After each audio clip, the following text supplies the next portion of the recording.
Barrie Colts must find a way to win 4 straight against the defending Memorial Cup champions, or their dream season will come to a nightmarish end.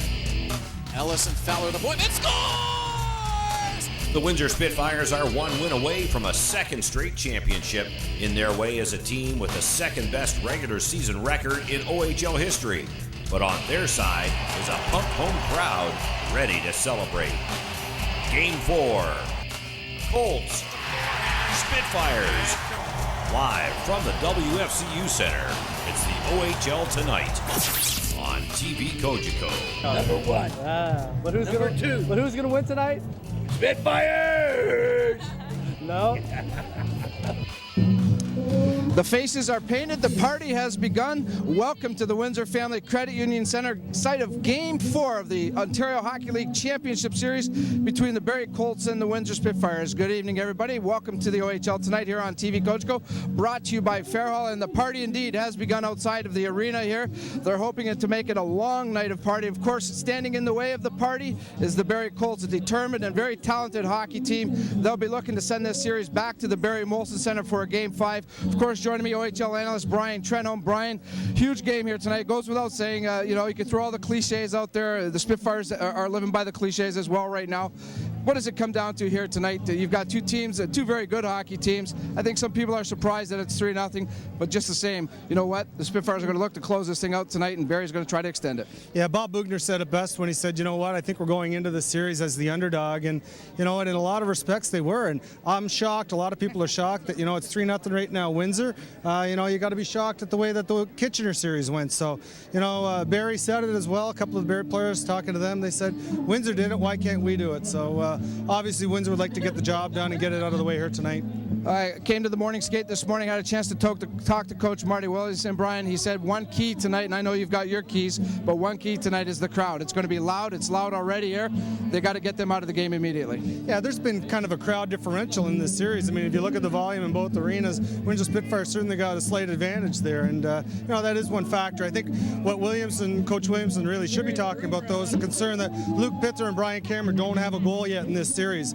Those are the 2 most prolific scorers on this hockey team. You look at Petrangelo and Nick Crawford, the top shutdown unit for the Colts. They're combined -7 right now. They haven't really been getting the job done, and they've been flip-flopping as far as the goaltending goes. So there's a lot of issues. I think that Coach Williamson may be using that one to, maybe mask a couple of those. Peter DeSalvo gets the start between the pipes tonight. Let's take a look at our player watch, Brian. We go right to the goaltender, starting with DeSalvo. Yeah, DeSalvo, he's a proven goaltender, no question, but he's also a guy that's coming off a pretty lengthy injury, and he was kind of thrown into this series, maybe a little bit prematurely, but obviously Coach Williamson, he knows what he's doing. I think he feels better with DeSalvo and Ethan Parks, and he's a goalie that's quite capable of stealing a game on the road. Talk about stealing a game. A lot of people have felt that Philip Grubauer stole Game 3, Brian. I thought so myself. Barrie played very well in that game. Grubauer was the huge difference there. Not only Philip was at his best game of the playoffs, that's the best goaltending performance I can remember in this arena, to tell you the truth. He was just fantastic. He played really well. His rebound control was exceptional. Side to side in the net, he looked very much under control, and he had a pretty good defensive presence in front of him. There was good communication there. And with the Archibald hit on him, you could see he's a mentally tough kid, that he got up with a big smile on his face that wasn't going to rattle him. The anticipation is huge here tonight. The Spitfires looking for back-to-back OHL championships when we come back to the Windsor Family Credit Union Center. It's the opening face-off and the call. This is the OHL Tonight on TV Cogeco, brought to you by Fairhall. This is your world, where you get ready for movie night, a gaming session, or some downtime. In your world, every little thing has to be just right. Because every little thing matters. Welcome to ultra-fast unlimited internet, flexible TV, and a powerful network to make it all happen your way. Welcome to a world of your very own. Welcome back to the OHL Tonight here on TV Cogeco, brought to you by Fairhall. Domenic Pop along with Bill Kelso, Brian Trenholm, the entire TV Cogeco crew. Game 4 of this OHL Championship Series. The Windsor Spitfires hosting the Barrie Colts. We also welcome the viewers in the Barrie area taking in the game on Rogers. Hopefully they'll be able to enjoy the broadcast with us tonight, and we thank them for tuning in. Starting goaltenders for tonight, no surprises really for the Barrie Colts. Peter DeSalvo gets the nod tonight. He's appearing in his 7th playoff game. And for the Windsor Spitfires, Philip Grubauer, who's carrying the hot hand, appearing in his 18th playoff game. There's a look at our starting goaltenders for this evening. Opening face-off is set. Here's the voice of the Spitfires, Bill Kelso. Thank you, Domenic. Papa. Hi, everybody. And the Barrie Colts facing elimination for the first time these playoffs. Game 4 of the OHL final, and we're nicely underway as Crawford will get it up the center. Stopped by Kenny Ryan's on with Nemes and Shug, and inside the zone it goes. On the puck is Pietrangelo with Nemes crashing into Pietrangelo. Shug on the forecheck. Out come the Colts, 3 away at center. Giveaway at center. Ryan played it. It's slapped inside the zone by Hutchings. On the puck is Ryan Ellis. Swings it to an open wing at the line, kept in by Crawford. Fires it wide of the Windsor goal, and the puck was Mark Kandari. Too far for Shug. Inside the zone it goes. Played up through center here on the left wing for Hutchings. Luck off the puck. The Spitfires across the line. Here's Weller with speed. Weller with a shot deflected by Crawford to the corner, played by Nemes. Back to the goal for Mitchell. Nemes is going off the ice on a change. Out come the Colts. Coming to center. Hutchings will lift it inside the Windsor zone wide of Grubauer. The Colts will engineer change. On the Windsor defense, Mark Canton. Make that Kandari. Here's Kandari. Too hard for Timmins. It's going to roll inside the Windsor. An icing charge. 1:06 in. Our officiating staff for tonight in the very capable hands of Darcy Burchell and Bob Langdon, 2 very seasoned referees working on the lines, the hardworking Kevin Hastings and Jason Finley. Bob Bugner already doing some coaching. Timmins took the draw. The Spitfires are away. Wellwood down the left wing against Dalton Prout. Inside the zone it goes. Wellwood against Prout. Prout takes him along the boards. They fight for it. It springs free. Timmins played it along the boards, and it'll come out the center. Here's Cam Fowler. Fowler from center will pepper it inside the zone, past the Seville. Down the boards comes Mitchell. Mitchell couldn't get it. It's played by Brody. DJ Brody. Former Saginaw Spirit played up on the right wing. Through center is Clifford. Kyle Clifford, the LA draft pick. Recovered by the Spitfires. Cam Fowler, a lead pass for Mitchell. Just failed to click. Slapped inside the Windsor zone on the leg. Grubauer with the save on the puck is Fowler. Outlet feed for Canton. Down the right side, a long lead pass for Hall. Hall got by Dalton Prout. Hall coming to the goal. It comes back to Canton at the line. A weak shot was blocked by the Colts, and it's cleared out the center by Barrie's Dalton Prout. Pass by Hanna. Crawford lost it to Shug with Hall. Shug to the goal. Here's a shot to save the rebound. Henrique has an open net. It went off Kevin Hall wide.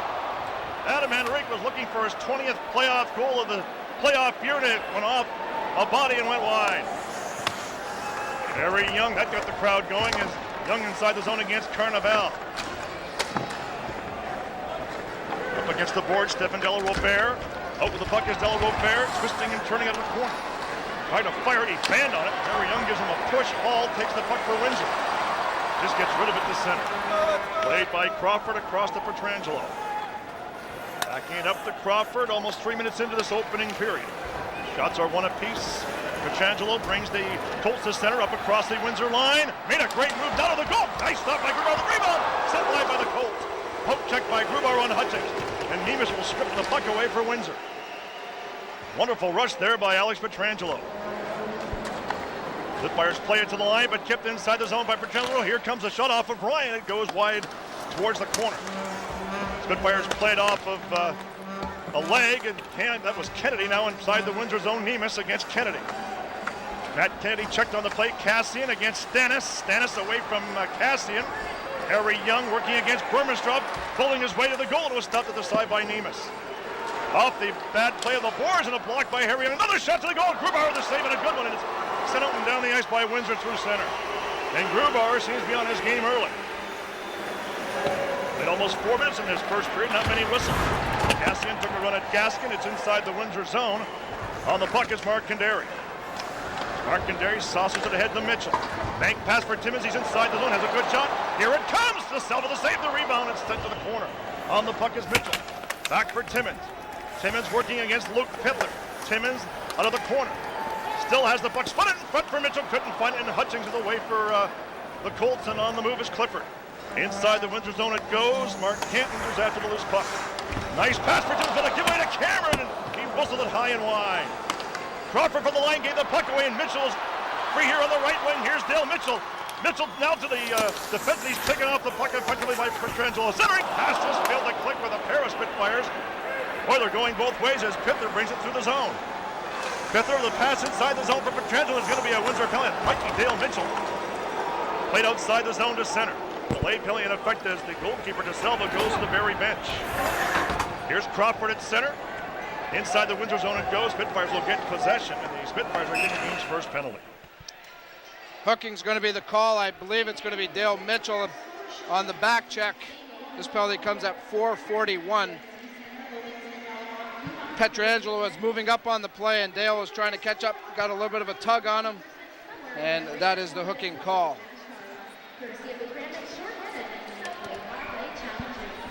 Face off inside the Windsor zone. The Colts win the draw. It comes to Brody here at the left side. Deflected to the goal. Nice stop by Grubauer. Rebound goes to Adam Henrique. He'll push it ahead to Harry Young. Young will backhand out and down the ice and haul on the forecheck against TJ Brody. Brody will regroup for Barrie. 5 minutes gone by in this first period. Brody leading his way through center. Inside the Windsor zone, it goes wide of the goal. Ellis couldn't get to the puck, but Taylor Hall does. Hall will skate up through center. Lofted out and down the ice for Windsor as it bounds past DeSalvo. Under a minute and a half left in the Windsor penalty. Brody has the puck for Barrie. Stepping over center, stopped in his track by Wellwood. It's across the line on a delay. And Gary with time and space, he'll go rink wide to Canton. He'll pound it out and down the ice for Windsor. Wellwood's got the puck for Windsor. Out of the corner, Wellwood's gonna bust the goal shot and DeSalvo the save, got his own rebound. Here's Eric Wellwood, and he'll get it back all the way to center. Mark Canton swings it across to Kandari. He'll launch it out and down the ice for Windsor. Under a minute left in the Windsor penalty. 14:15 remaining in this first period. Shots are 5-3. Barrie. The Colts come through center. Barrie Straub for Pither. Coming back to the point. Crawford across the Pietrangelo blast. Grubauer the save. Played by Henry. Knifes it to Nemes, and he'll set it out. There's going to be a penalty on the play. Who's it going to go to? It's a roughing penalty. Going to go to Mark Kandari, I think. That roughing or boarding? I thought it was boarding, actually, Bill. It's a Windsor penalty. See if we can pick it up here. Kandari on Burmistrov. 6:01 will be the time of this penalty, so the Colts will have a two-man advantage for 40 seconds. And they win the draw. Crawford. Rink wide feed to Pietrangelo. Returns to Crawford. Back to Pietrangelo on the high slot, side of the goal, near the corner. Burmistrov for Pietrangelo. Across to Crawford. Crawford towards the goal. Nice kick away there by Harry Young, but it comes back to Pietrangelo with 25 seconds left in the Windsor first penalty. To Dale Mitchell. In the corner, Burmistrov. Now coming out to Pietrangelo. Here's the blast. Grubauer got a piece of it. Along the boards for the Colts. At the point to Crawford. Here's Crawford, side of the goal. That was Hutchings. Banned on a centering pass, and they score. The Colts make it 1-0 on the two-man advantage. Alexander Burmistrov. Well, Dom, you had mentioned that the Colts were working on this morning at practice, and for good reason. The last game, I thought that they had a real difficult time. I thought they were way too spread out on their 5-on-3 situation, but they were working on trying to get pucks through lanes, and the result here, pretty good puck movement. They really had Pietrangelo at the very top of the blue line there, and they dropped so more into a 1-2-2, so pretty effective there early on for the Colts. That's a big goal for them. Luke Pither gets his first goal in the series, his 9th of the playoffs. It's tough to tell 8 from 9. Hutchins will get one assist. Crawford will get the other. 1-0 Barrie on the two-man advantage power play as the Spitfires send it up and down the ice, and the Colts have now a minute and 20 to work with on the power play. Here on the left side, Brody stepping over center. Inside the Windsor zone it goes. Harry Young against Crawford, taking on the board. Spitfires clear it out and down the ice, and Hall will force the issue against DeSalvo. Played up on the wing to Burmistrov. Alexander Burmistrov, potential first-round draft pick in the National Hockey League, is stood up by Canton at the line. Colts bringing it offside with 54 seconds left in the Windsor penalty. So it's Luke Pither, his 9th from Alex Hutchings, and Nick Crawford at 6:33, a two-man advantage power play goal for the Barrie Colts, opening the scoring. 54 seconds remaining in the Kandari minor. Timmons up front with Adam Henrique. Ellison Young. Valley. Brody inside the Windsor zone it goes. Harry Young on the far side. Got the puck to Timmons, lost control of it. Colts played a play inside the zone. Played back to the point to Brody. From Kennedy in the corner. Carnevale, a centering pass went off the leg of Ellis. 35 seconds left in the Windsor penalty. At the line of blast, and Grubauer made the save. In the corner, Carnevale. Back to the point it comes to Brody. Brody deflecting in front of the goal, just went wide. Burmeistrov on the far side. 22 seconds left in the Windsor penalty. Kennedy will back it up to Carnevale with a shot. It's right on. The save by Grubauer, and Harry Young will get it and hammer it up and down the ice for Windsor. 10 seconds left in the Windsor penalty to Mark Kandari. Out come the Colts. With some speed through center is Stanish. Up across the line for Barrie, Alex Hutchings. And Cam Fowler. Out of the box comes Mark Kandari, and the Spitfires played here on the wing. Canton to pass at center. Ryan couldn't get it. It's played inside the Windsor zone. Grubauer will tee it up for Windsor. Far side it goes to Kandari. Hit by Della Rovere. It's spun out the center. Stanish, the lead pass, dumped in by Hutchings, played by Mark Canton. Off a stick of Della Rovere into the Windsor bench. This period is sponsored by the Incom Leasing Group. For all your equipment financing needs, it's the Incom Leasing Group. No tellers, only answers. Barrie Colts leading the Windsor Spitfires 1-0, 11:38 to go here in the first period. Game 4 of this OHL Championship Series. Nemus, Ryan, Cassian on for Windsor up front. Canton and Cam Fowler. Ryan here on the right wing. It's across the line for Nemus. The late man is Hall. Nemus shooting. DeSelva the save. Nemus and back to the goal for Windsor. Out of the corner. Back to the line. It comes to Canton. Here comes a shot. It goes wide, and Ryan couldn't get the loose puck. It's played by Bennett, but kept it at the line by Fowler. Cam Fowler shooting towards the goal. Hall's deflected, but it was blocked by DeSelva. Taylor Holt on the half board. Spun it back to Fowler. Here's the shot. It's right on. DeSelva the save. Swept to the line, but kept in by Canton. Down for Hall. Couldn't find it. Played by Gaskin, far side at Stannis. Just a hit from Nemus, played out and down the ice by Barrie. It's going to roll right to Grubauer.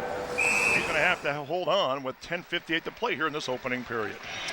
I understand, Bill, we had a little bit of audio difficulty at the top of the broadcast. We apologize for that, but the hard-working crew in the truck seems to have everything under control, so we welcome the viewers again to the game tonight, and also we welcome the folks in the Barrie area tuning in on the Rogers Network. Glad to have you along for the ride tonight here in Game 4 of this OHL Championship Series.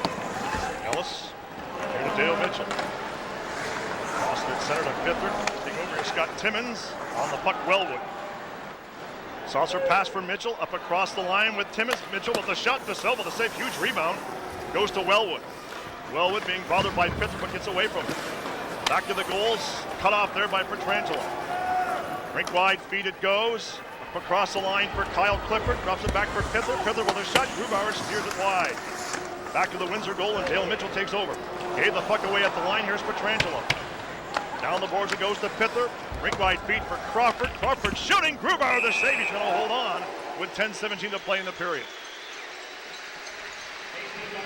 Philip Grubauer obviously has brought his A game again. Brian was talking about him at the top of the broadcast. Right there's a guy that needed to get a goal for the Colts. Luke Pither gets on the score sheet earlier. That's got to be a big relief to him and the rest of the Colts. They need those big-time guys scoring. Brian also mentioned him at the top of the telecast. The stars have to be the stars, Bill. Fowler around for Taylor Hall on the left wing with Henrique. Henrique takes the puck up across the Barrie line. Henrique with a wrist shot just wide of DeSelva. It bounced in front, blocked by DeSelva. Here's Taylor Hall against Burmeistrov. Got it to Justin Shug. Shug out of the corner, looking for Hall. Taylor Hall twisting and turning against Burmeistrov, played by Dalton Trout. Here come the Colts to center. Up across the line is Burmeistrov, and snaring is Grubauer, and this is the OHL Tonight, presented by Fairhope.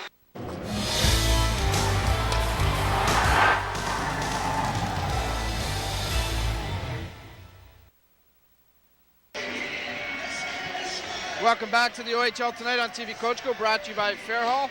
The Barrie Colts leading the Windsor Spitfires here in the first period, 1-0. Luke Pither getting the goal for the Colts. Colts his 9th of the playoffs, a two-man power play. Bob Bugner, Bob Jones there giving some instructions. A great atmosphere here at the Windsor Family Credit Union Center. A special hello to Bill and Ruth Innes. They are loyal viewers tuning in the Chatham area. So we welcome all the people in Chatham taking in the game, and good evening to Bill and Ruth Innes. They even like you, Bill. Wow. How can people they not? Who have good taste, yes, very good. Now at Trenholm, that's another story. Yeah, well. A little early to be picking on me, isn't it, guys? Can't help the Cape Brittener. There you go. Here's Fowler on the far side for Taylor Hall. with Shug and Henrik across the line. Hall is stood up there by Prout. Back to the goal for the Colts, Brody. On the wing it goes. Bahena, lead pass for Del Rivera, failed to click. Spitfires have it, Cam Fowler. Fowler under pressure from Del Rivera to Harry Young to Taylor Hall at center. Hall, rink wide feed to Shug. Shug across the line, here's the shot to Silva to stay. The far side, it goes out of play with 9:18 remaining here in this opening session. Had a chance to talk to Marty Williamson, the coach of the Colts, this morning. He had a good practice. The guys seemed pretty loose, and Marty, I'm sure, prepared them very well for tonight. And he's, anticipating the game, anticipating a great game, and he thinks it's been a pretty tough series, obviously, up to this point, but two great teams and two very well-coached teams here, that's for sure. Nemus taking the draw for Windsor against Cameron. Cameron is excused. Spitfires win the draw cleanly. Can't for Ellis. Here comes the blast. Ooh, he just fired it wide. Might have had to double beaten too. Colts come to center. Kyle Clifford. Inside the Windsor zone it goes. Clifford working against Ryan Ellis. Ellis tries to get position on him. Clifford out muscles him in the slot for Burmeistrov. Checked on the play. The Spitfires play it ahead to Kenny Ryan on the left wing. Ryan up across the line. Cassian will go after it against Gaskin. Takes Gaskin to the boards. Down goes Gaskin. Nemus on the board checked against Kyle Clifford. It's up along the wall. Ellis plays it at center. Here's Clifford. Stopped by Ryan with Nemus. Kenny Ryan with a blast and he fired it way wide. Kept in by Cassian. Back to the goal for Kenny Ryan against Gaskin. To the puck, Nemus against Luke Pither. Played to the line, but Mark Canton has it. Rink wide feed for Ellis. Got the big shot. Now lets it go through a screen. It was stopped by a stick. Gaskin went down on the play. There's going to be a Windsor penalty. A high sticking call made by the referee from center ice. Nemus is pleading innocence. This penalty comes at 11:35. Actually, it's Kenny Ryan going off. And Kenny Ryan does go to the penalty box. Right there, the stick got up in the mug of Stefan Gaskin. Actually, it's a good call. And the Colts will go on their third power play. They're 1 for 2. Shots are 11-6 in this point in the first period, though the Colts did get 4 on their first 2 power plays. Kennedy leaning in for the Colts. They win the draw. It comes back to Brody at the line. Brody, side of the goal for Kennedy. A shot. Grubauer got up high, made the stop. Spitfires defense. Harry Young couldn't get it. Here's Kennedy in the corner. Now engaged by Kendary. Coming back to the point. Here's Brody. Spitfires play it. Harry Young. Referee getting in the way. That's Burchell. Spitfires. Actually, that's Langdon, not Burchell. Down on the edge for the Spitfires was Harry Young. Colts, side of the goal, Counter Valley. A great save there by Grubauer, and then Kennedy took a whack at Grubauer, and there's no further play. It's been a while since we've heard the chants and the cheers for a goaltender in a Windsor arena, but this crowd has really got behind Philip Grubauer. Good look there. He's calm. He's low to the ice. Good rebound control, and he's getting a lot of help and a lot of support in front of him. Barrie Colts have really brought it here tonight early in this period. They look extremely sharp right now, Brian, and again, a good focus, and this is what they worked on this morning, the little things. And you know what? They're loose, Brian, which is a really good sign. Mark Canton in the corner, knocked down on the play. Petrangelo has it here on the left point. To Pither, rink wide feet it goes. Hutchings, a centering pass that was blocked by Ellis.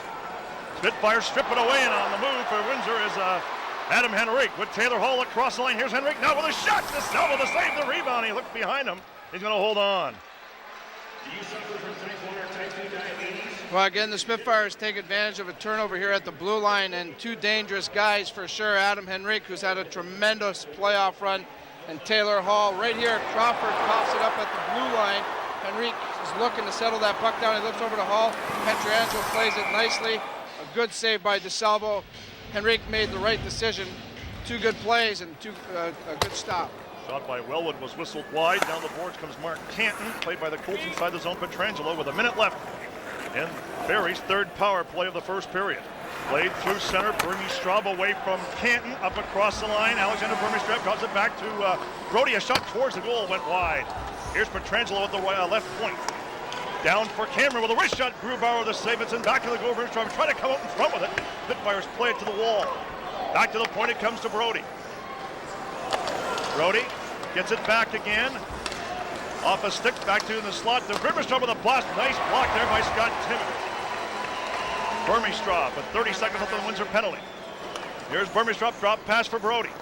Thought Timmins was picked there by Pitzer. Shot to the goal, and a nice stop there by goaltender Grubauer. Wow.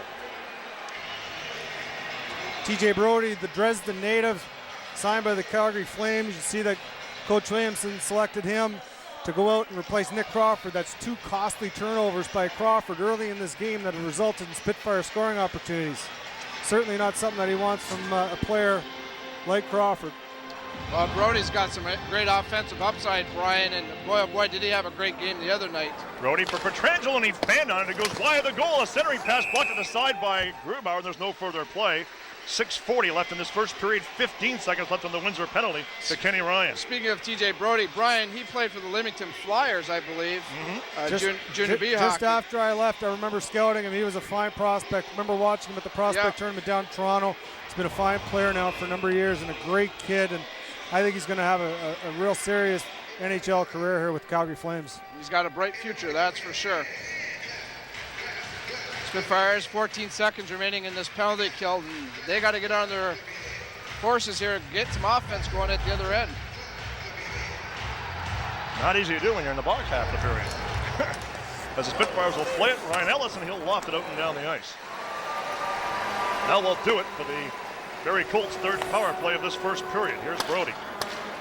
He'll stride to center, a lead pass by Bahena. He's way offside, and they're going to call it with 6:24 to play as Ryan escapes the box. Colts off to a good start here. Spitfires have to counter now, try to stay out of the box. That was one thing that Coach Bugner and Coach Williamson both talked about, how penalties are key in this series. You have 2 potent power plays. I don't care how good your penalty killing is, with the talent that's in both of these lineups, they're going to get some scoring opportunities, but more than anything, it gives you some momentum. And that's where it can change. If you're getting into penalty troubles, a team will be able to carry the momentum, so you want to stay away from that. Colts coming into tonight's game 1 for 16 in the series in the power play. The Spitfires 2 for 15. Now the Colts, of course, 1 for 3 so far here tonight. In the center ice area, puck played by Brody. Inside the Windsor zone it goes. Far side, shoved against Carnavale. Loose puck, Della Robert gave now a pass in front. The Spitfires knock a player down, and on the move for the Spitfires. Henrique will dish off the Shug. Skating through center here on the left wing, up across the line. He'll pull up, knocked down by Prout. Mahennett tied up by Shug, and turning at center is Fowler. Fowler up across the line, keeps on going. Hall goes to the goal. Centering pass for Hall. The puck sails wide. Back to the right point to Ellis. Ellis shooting towards the goal, was blocked. Della Robert will get it out through center past Ellis. It's rolling down the ice. Icing waved off. Ellis against Bahena. Bahena. Ellis all tied up by Bahena. Down goes Ellis. Prout not liking that. Colts play it back to the point to Prout. Dalton Prout with a crowd forming. It just goes wide of Grubauer. Far side for Burmistrov against Greg Nemes. Here's Hutchings. The Spitfires strip it away. It's Justin Shug. Down the right wing, up across the line, away from Prout. Prout's going to get a penalty. Hall goes to the goal. Here's Shug looking for something in front, and it's finally killed up there by Kennedy. And the Spitfires are going to the power play at the 14:44 mark of this first period. Justin Shug had pretty good speed coming through the neutral zone on Dalton Prout. A play that he normally does is just chip that puck. DJ Smith usually yells, make him turn, chips around, but Dalton Prout holds him up when he doesn't have the puck, resulting in an interference call and a power play for the Spits. Timmins, Cassian, Mitchell, Ellis, and Nemes will work on the power play to start. Burmistrov against Timmins. Timmins won the draw cleanly, gets it to Greg Nemes. Nemes with a shot blocked, out comes Hutchings, 2-on-2. Skating through center, across the line, shooting. Grubauer forced to make a good save on the splits. Hutchings hit hard by Timmins and knocked flying. Best hit of the night administered there by Scott Timmins, and through center is Dale Mitchell. Sends it across the line, stopped by DeSalvo, played up along the boards, kept it at the point by Ellis. Rink wide feed, and it comes outside the zone. Now at center is Nemes. Passing to Ellis. Under pressure from Hutchings. It's across the line for Cassian. Took a bump and hit hard from behind by Kennedy. Spitfires will play it back to the point, kept in by Ellis. No, it's offside, and Ellis is spilled by Hutchings. Officials will get between the two of them. Well, certainly no love lost between these two teams, and you can see that no player is safe on the ice, that's for sure. Timmins does a great job taking his man out here. Again, just a textbook hit there. Hutchins got caught a little bit with his head down there, and you saw Timmins lay in the shoulder perfectly. Good, clean hit there by the veteran Scott Timmins. Henrik, Hall, Shug, Ellis, and Fowler on the power play. Here's Ellis. Cross to Fowler. Fowler will pound it in for Windsor. Down the boards comes Taylor Hall. Couldn't get it, and it comes out to center. Ellis. Back to Fowler. Fowler across the line, laid inside the zone. Stannis to the puck first for Barrie. And he'll golf it out. Right on goal to Grubauer. Passing to Ellis. Ellis will take advantage of the lost stick by Kennedy. Here's a long wide feed to Hall. Hall up across the line. Going wide on the defensive Stannis. Bank pass to the Cam Fowler. Passing to Ellis near the high slot. Here's Ellis returning to Fowler. Back to Ellis. Ellis over to Taylor Hall. Hall from the right point. Down it goes to Henry. Shug is waiting in front. That hit a leg. Henry kept it in the corner. Now to Taylor Hall. Hall working against Brody. Henry picked that Shug against Brody. Hall reaches in as well. In the corner it goes. Fowler's in front of the goal. Adam Henry back to the point to Ellis. Ellis down the corner goes to Taylor Hall. Fowler still waiting in front. Hall checked on the play. The Colts get it, but kept inside the zone by Ellis. Back to the goal it goes. I make that Fowler, far side to Justin Shug. Now passing to Ellis. Ellis with a shot just wide to Selvo, and he's going to plump on top of it with 2 seconds left in the Windsor power play. Well, the problem we've seen in this Spitfire power play earlier in the playoffs is a lack of net presence, and that's simply what happened there. Cam Fowler, Ryan Ellis had the puck on their stick no less than 3 times between them and elected to pass the puck off and not put the puck on net. But that's a good move. When you don't have somebody in front of the net, why are you going to put a puck through that DeSalvo's going to see clean? I agree with you, Brian. Timmins on with Johnston and Wellwood. Spitfires win the draw cleanly. Canton with a blast that deflects up into the netting as the penalty expires to Dalton Prout. 3:14 remaining here in this first period. Now you see what I was talking about, Bill, with that penalty. The Spitfires were struggling a little bit. Now they get the penalty, they get some offense going. There's been a little bit of a momentum shift here, and the crowd's back into it, Bill. So it's a game of ebb and flow, and certainly you got to take advantage of those miscues. Mark Condary on the boards. Past Timmins in the corner it goes to Stephen Johnston for Scott Timmins. Timmins working against the Colts defenseman. Actually, that's Luke Pither. Stephen Johnston against Petrangelo. Got it to Wellwood, coming out from the side. Dump was Johnston. Petrangelo against Scott Timmins. Timmins got it to Johnston. Went off a leg. Down the boards comes Mark against Clifford. At the line for Wellwood. Nice move by Wellwood at the circle. Here comes a shot. He sails it wide. On the puck is Johnson with 2:40 to play in the period. Back to the goal for Timmins. Chipped it to the far side. Johnston against Petrangelo. On the puck is Wellwood. Stephen Johnston for Scott Timmins. Got by Crawford. Trying to sweep it in front. Down goes Timmins. Johnston steals it. There's a shot. Great save to Selvo. Best stop of the night for him. And no further play. Yeah, good call there, Bill. And again, another turnover there. I'm not sure who it was that turned it over that time. It might have been Clifford giving up the puck in his own zone, putting it right on Johnson's stick, right in the slot area. Let's see if what happens here. Good pressure by the Spitfires on the forecheck. Now here's Clifford with it. Backhand pass right on the Johnson stick. Oh my.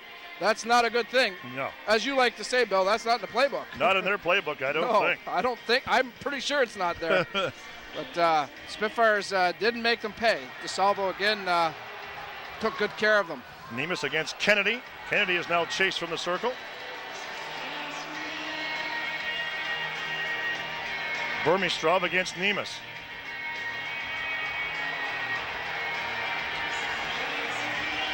Now it'll be Hutchings. Spitfires lost the draw, but they get the puck back. Cassian can't find it, but Nemes does. Sends along the end boards for Kenny Ryan. Ryan couldn't get it. It went off the leg of Cassian. Here come the Colts. Dalton Prout passing through center, steered inside the Windsor zone, knocked down by Fowler. Kept inside the zone by Burmistrov. In the corner, centering pass in front, and Cassian going to stride after here on the right wing against Dalton Prout. Cassian takes Prout to the boards. On the puck is Kenny Ryan. Got it to Condary. Condary looking for Cassian, looking for Condary. A shot! Oh, great save to Selvo. Got the blocker on it. Nice stop by Peter DeSalvo. And it's cleared out the center. Here's Cam Fowler. Cross the line now for Ryan. Inside the corner it goes. Greg Nemes took a run there at Gaskin. Played by Prout with 1:38 to play in the period. Dalton Prout off the glass out the center. Cam Fowler will back it up to Kandari. Rink wide pass, it goes to Ryan. Spitfires are making a change. Ryan alone. Ranger rush. He's knocked down on the play by Dalton Prout. Good seal off by Dalton Prout, and the Colts come now through inside their zone, turning as Burmistraw. Past Henry, knocked down by Ellis. Shug got it to Ellis, back to Shug. Shug up across the line with Hall. Shug going wide. Now and back to the goal. Hall's in front, comes back to the point to Canton. Canton winding, shooting is blocked in front, cleared to the line, but kept in by Ellis. Ellis, side of the goal for Taylor Hall. Hall out of the corner, couldn't get the puck, but Ellis does. Here comes the shot, it's right on the rebound, built up by the Colts Stanis. Under a minute to play in the period, and it's knifed out and down the ice. Why are the Windsor goal and icing charge as a result against the Colts? Well, the Spitfires finishing off this first period on a much stronger note than earlier on, and getting some good scoring chances. Peter DeSalvo has been equal to the test. Great job by Ryan Ellis just a moment ago as he kept that puck in at the point. The Colts were trying to flip it out. Ryan did a good job. He settled the puck down and he let go of that good hard shot right on net. Ellis from the boards. That was blocked. Here's Hall in the slot. The shot. It's right on. Nice save there. There's going to be a penalty on the play, and the Colts get possession. Spitfires power play coming up. Timmins was knocked down. It's interference to the Colts with 39 seconds to play in the period. Spitfires really got to settle things down here on the power play. They've got to get a better net presence, as we mentioned before. Cam Fowler or Greg Nemus, whoever's going to be teamed up with Ryan Ellis on the power play, has to feel confident that when that shot is, they've got such little time inside the blue line to make that decision. They got to know that there's somebody there in front of DeSalvo. DeSalvo's been very good tonight. No question, need traffic on him. He's been solid, Brian. He's coming up big and making Marty Williamson look really good right now with the decision to go back with him here this evening. Right now, Coach Bugner has some issues. He's talking it over with referee Darcy Burchell. Don't really know what that's all about. As Petrangelo sits in the box. I'm not sure what Coach Bugner's concern is. As Bill mentions, Alex Petrangelo in the box. Second power play of the game coming up for the Spitfires. They're 0 for 1. You're going to have a tape measurement of the goalie stuck at DeSalvo. Oh my. So Coach Bugner pulling out all the stops here. So a tape measurement of Peter DeSalvo's stick with 39.4 seconds to play in the period. Don't you just love the playoffs? Yes, they intrigue, as they say. Oh my. You said it, there's no love lost between these two teams, and since the start of this series, there's been a lot of love lost. Trust me, it's there's been no love. The Barrie bench is gesturing the Windsor bench, and I mean this may have started in the boardroom last Saturday with the draft. Many people know. Started obviously before right that, now. Ryan. Yeah, but I think it really heated up. Well, yeah, percolated after with that. that. Certainly. So I don't think that there's going to be no kumbaya between the two teams. No, and I think that there'll be any punch that can be pulled is going to be pulled here. It's all the boys having fun. Come on. I don't remember a goalie stick measurement in this building anyways. Not in this building. I think that's our first one, Brian. You guys have been around a couple of decades longer than myself, so. Ouch. Yes. It's okay. Yeah, you got at me earlier. I'm going to throw a couple of digs at you, too. All right. You're right. I don't recall a stick measurement, at least of a goaltender stick in the games I've called. Do you remember any stick measurements? I remember stick measurements, but never goaltenders. No. And I'm pretty sure. Well, they've confiscated the stick. That's a penalty. Since moving into this building, I don't think we've had a stick measurement, and we just got our first one, and it may pay dividends to the Spitfires. Two-man advantage for 2 minutes. Wow. Somebody must have had inside information.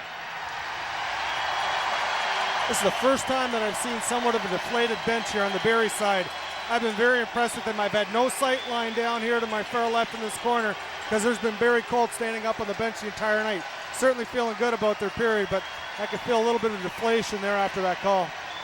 Well, and again, we talked about the penalties, how it changes everything. Look at this crowd now. The towels are going again, and this is huge. Well, a two-man advantage for a full 2 minutes.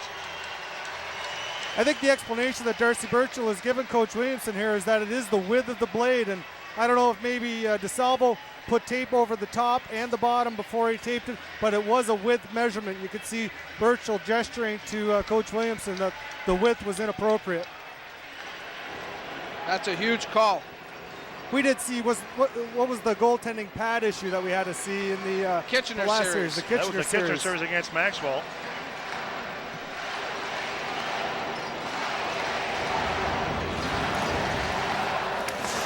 Played by the Colts to the line. Here's Cam Fowler. Fowler down to Taylor Hall. Back to Fowler, now to Ellis. Side of the goal it goes to Henry. Now Fowler with a shot, it scores! It goes inside the goal. Cam Fowler and the Spitfires click on the power play. It's 1-1 and they will stay on the power play for the next minute and 46 seconds.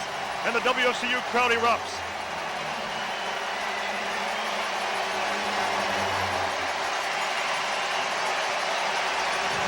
Take a look at it. One that maybe DeSalvo would like that back. A little bit of track. Zach Cassian's in the front of the net there. Maybe provided enough screen there on DeSalvo, but Fowler gets the one-timer. Nice soft pass right over. Maybe slightly deflected as well, and it just squirts through the pads. It may have hit Brody's stick on the way, and that might have thrown DeSalvo off, but a huge goal for the Spitfires tying this hockey game up, and they still have a minute 46 to go on their second power play, on the other power play here. So now you look at that stick measurement, Bill. How huge is that? Oh, absolutely. And it's, you know what? These two teams are so good. It's those little things, the inches, that are going to make the difference in this series. I want to know who the spy is. That's what I want to know. As it's played down inside. I thought you sent a note down or something. Maybe I did. Down the ice it goes. It goes to Grubauer. He'll drop it back for Cam Fowler. He's tripped up on the play, and the Colts are going back to the box. With 15 seconds to play in the period. Up through center across the line for Henry. Henry drop pass for Fowler. A shot. He sails it up into the netting with 7.8 seconds remaining here in this first period. And a tripping penalty going to Barrie. Wow, what a huge end to this first period. All Spitfires, they've tied it up. They've gotten themselves back into the game. And they'll start possibly the second period with a two-man advantage as Hutchings goes to the box for tripping. Timmins, Colts scrum the draw. Kept in by Ellis. 3 seconds to play in the period. It comes outside the zone to center. That's going to be it. The period is over as Hall was hit by Brody at the buzzer. First period's over. Our score is 1-1. Here's Domenic Papa to tell us all about it. Dom? Thanks a lot, Bill. Just waiting to get the official announcement on the Spitfire goal.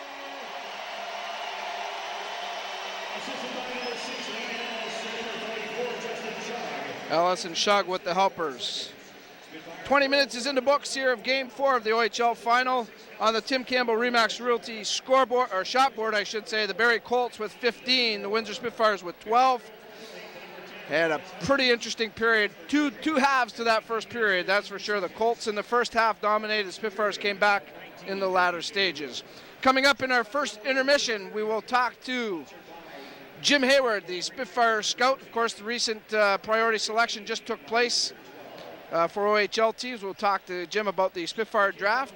Also, we'll recap the first period of play. And very excited to talk to Dalton Prout of the Barrie Colts, of course, the Kingsville native, finishing up his OHL career on an outstanding note. We'll talk to Dalton right after the break. It's 1-1 after 20 minutes of play. When we come back, we continue on with the OHL Tonight on TV Cogeco, brought to you by Fairhall. This is your world, where you get ready for movie night, a gaming session, or some downtime. In your world, every little thing has to be just right. Because every little thing matters. Welcome to ultra-fast unlimited internet, flexible TV, and a powerful network to make it all happen your way. Welcome to a world of your very own.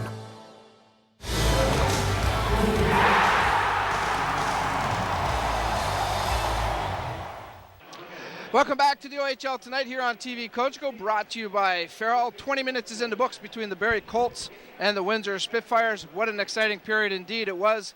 A tale of two stories in that first period. We're deadlocked at a goal apiece. As promised at the break, joining us is the Kingsville area hockey player for the Barrie Colts, an outstanding defenseman, no question about it, Dalton Prout. Thanks for doing this with us tonight here, Dalton, and certainly great to talk to you in the OHL Finals. I'm very excited about this and excited for you. Before we get into everything, Dalton, talk to me first about that first 20 minutes of play. I thought it was two different halves in that first period. What did you think? For sure, I agree. Both teams had their chances, and definitely the 5-on-3 both ways contributed for some momentum either way. So, we come out 1-1, hopefully we continue the next period with some more momentum. Of course, the Barrie Colts have yet to be in this position. Dalton, how do you guys approach the game? How tough was it preparing? You know what, Dom? I think that anytime a team has their back up against the wall, they're a desperate team. And any hockey team that's desperate is a dangerous team. So that's how we looked at it, and that's how our coaching staff, you know what, they told us that what's done is done, and we have to look forward. You know, we can look back on stuff like what got us here and the little things that we could have done to prevent this, but that's not going to do us any good looking forward. So we got to look forward and control the outcome looking forward. How tough not to be frustrated right now, Dalton, for you and the rest of the guys in that Barrie dressing room. You played a pretty solid game in Game 3. Game 2 wasn't too bad as well, and yet you still find yourselves down 3-0. How frustrating is that at this point? Obviously, it's frustrating. You know, you look back in the game, a couple bounces here, a couple bounces there, could have went either way, especially with the first game going into overtime. But you know what, we got to stay calm, cool, and collected. And despite losing the first 3 games, you know what, we got to take the positive out of what we can. And you know what, I feel, and so does my team, that we got better throughout those 3 games. Of course, there's been a lot of attention on and off the ice, Dalton, with this series. There's been a lot of stuff going on. Have the players, I guess, been distracted at all by all of the other stuff going on, or have you been able to just focus on the hockey? You know, when you're at home, you're at your billet house. We're not reading the news. We're not watching highlights. We're not watching TV. So we're staying as far away from it as possible. Especially being here in Windsor, we just stay in our hotel, keep our own business, and you know, just focus on the task at hand. Of course, Barrie was picked to come out of the East. Dalton, you guys did a great job in getting to the OHL finals. For yourself, though, personally, I don't think you would have wanted to script it any better to be able to come home, or in the area anyways, and play in front of a lot of family and friends here. How exciting was that for you, or is that for you, to be playing in the finals against the Spitfires? You know what, it's a nice little side note. Obviously, the team, no matter where we were, our goal is to be in the finals. But of course, being at home with a chance of lots of family and friends to come watch, it's always a pleasant surprise to see everyone come out and support me.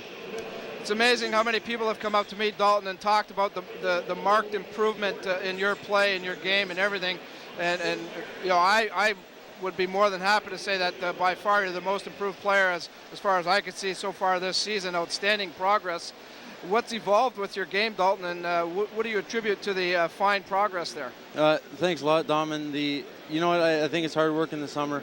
I think it's confidence from the coaches. You know what, I think it's playing on a good team. That always helps. But you know what, a lot of it is just hard work and perseverance. You know, last year I think I beat myself up too much after a mistake, and you know, a lot of it is forgetting what happened and just looking forward. So that's what I did this summer, and it's helped me so far this year. Well, it certainly has paid big dividends, Dalton. You look great out there. Keep up the great work, and certainly wish you the best of luck in the off season, wherever you may end up. I think a pro career is down the road for you, and you've certainly earned it. And congratulations on everything up to this point, okay? Thanks, Tom. Appreciate it. All right, Dalton Prout, the fine defenseman of the Barrie Colts. What a great kid, and certainly comes from a great family. I'll tell you, his folks are very special people as well, and certainly proud to say that he is from this area. We're going to take a quick timeout. When we come back, we'll talk to Spitfire scout Jim Hayward. He'll give us the lowdown on the recent OHL priority selection. This is the OHL Tonight on TV Cogeco, brought to you by Fairhall.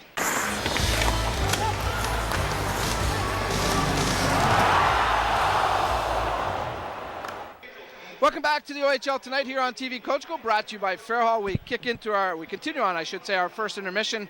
As promised at the break, Jim Hayward joins us, Spitfire scout. Of course, the recent OHL priority selection just took place for all 20-member teams of the Ontario Hockey League. Thanks for giving us some time here tonight, Jim. And I just had the pleasure of meeting a couple of draft picks that just came up to the booth here to say hello. Again, young-looking, fresh-faced guys, and that's what you get when you're picking 15 and 16-year-olds. But just the same, I'm sure it was an exciting day for the Spitfire scouting staff as well as the entire OHL. Yeah, it was, Don. We feel we got a lot of high-end talent, and the way our coaching staff can develop these young kids, like you look at these guys now that are in their last year with us, you look at them 4 years ago, they come from young boys to what fine young men and hockey players they are today. It's unbelievable. Yeah, and it's a good point you bring up, Jim. It's kind of the end of a cycle here, and I'm sure you're referring to the Mark Kondaris, the Adam Henriques, the Greg Nemus. Of course, they were all part of that first draft, and we've seen and witnessed what has happened with those guys and where it's got the Spitfires to as being Memorial Cup champions, and that's what it's all about, and it starts with these drafts. Fair to say that this is a new cycle, Jim? Well, it is a new cycle to a certain degree. We're going to lose a lot of high-end talent this year, but we've got a lot of high-end talent. It's a matter of developing them. We got a good core coming back, and with this young talent stepping in, we feel we got some guys that can step in and be character players down the road. Tell me, Jim, with the Spitfires, was it just a matter of picking the best player available, or did you try to pinpoint spots?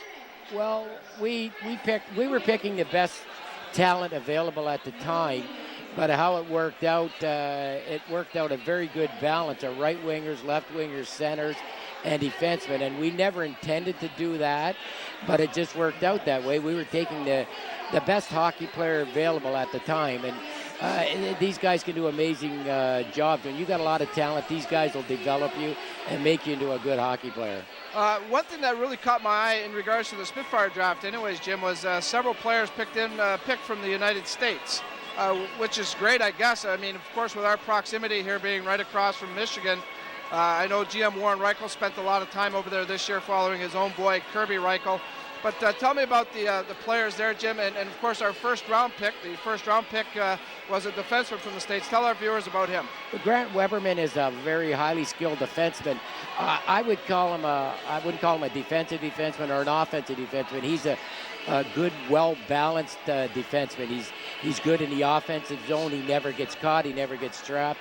He makes very good decisions.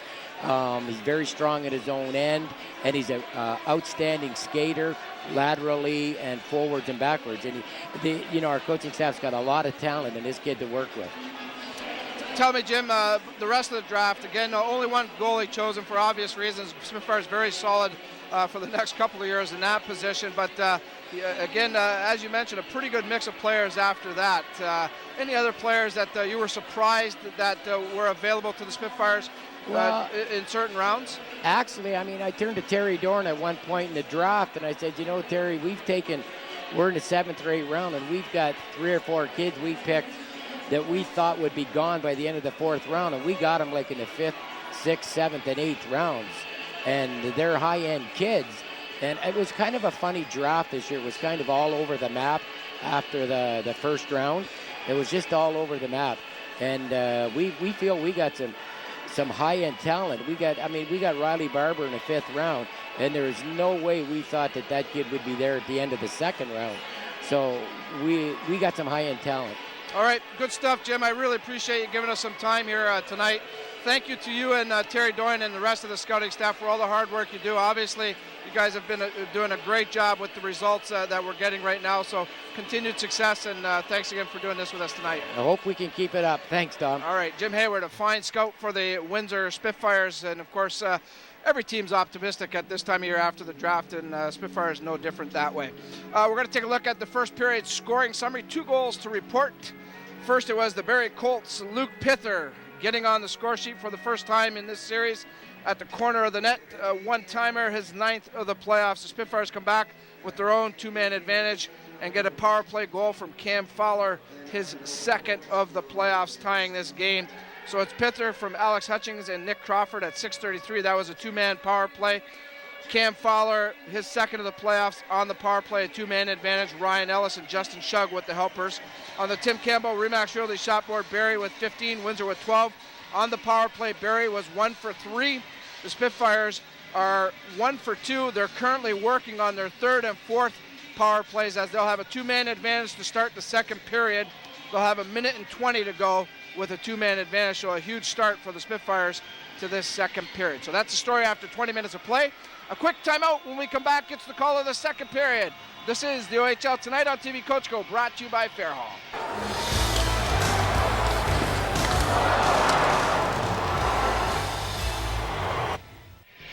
Welcome back to the OHL Tonight here on TV Cogeco, brought to you by Fairhall.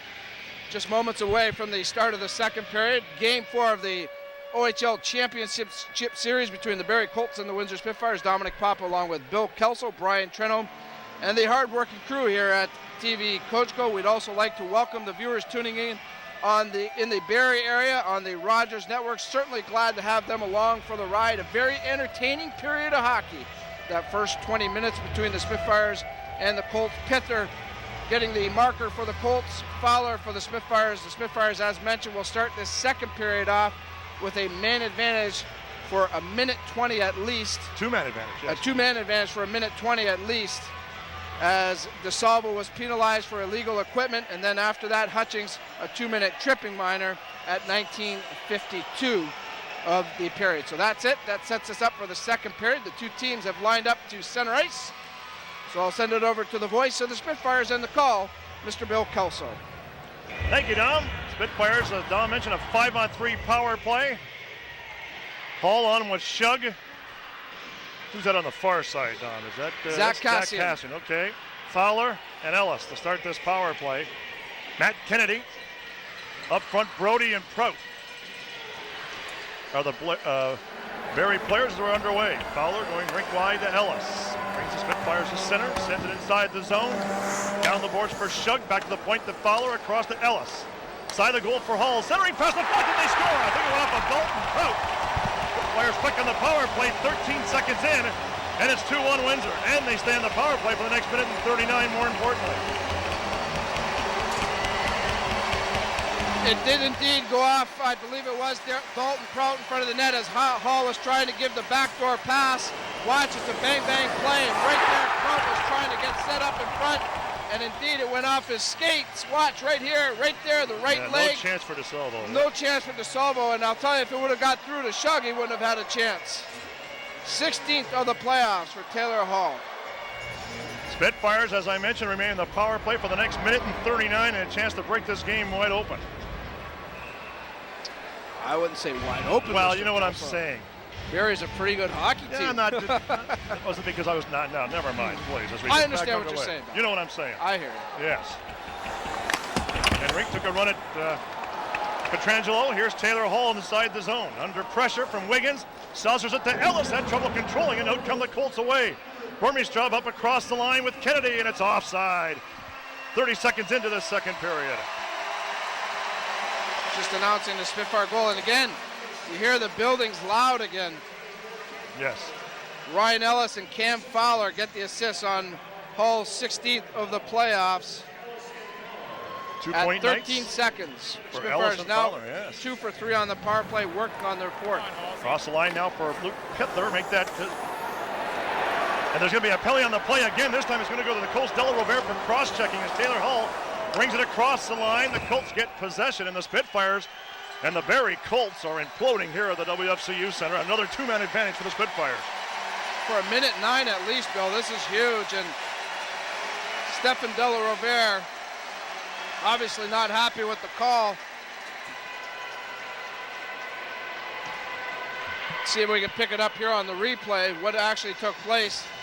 The shot goes off a leg, and right there, Della Rovere gives the little shove in the back.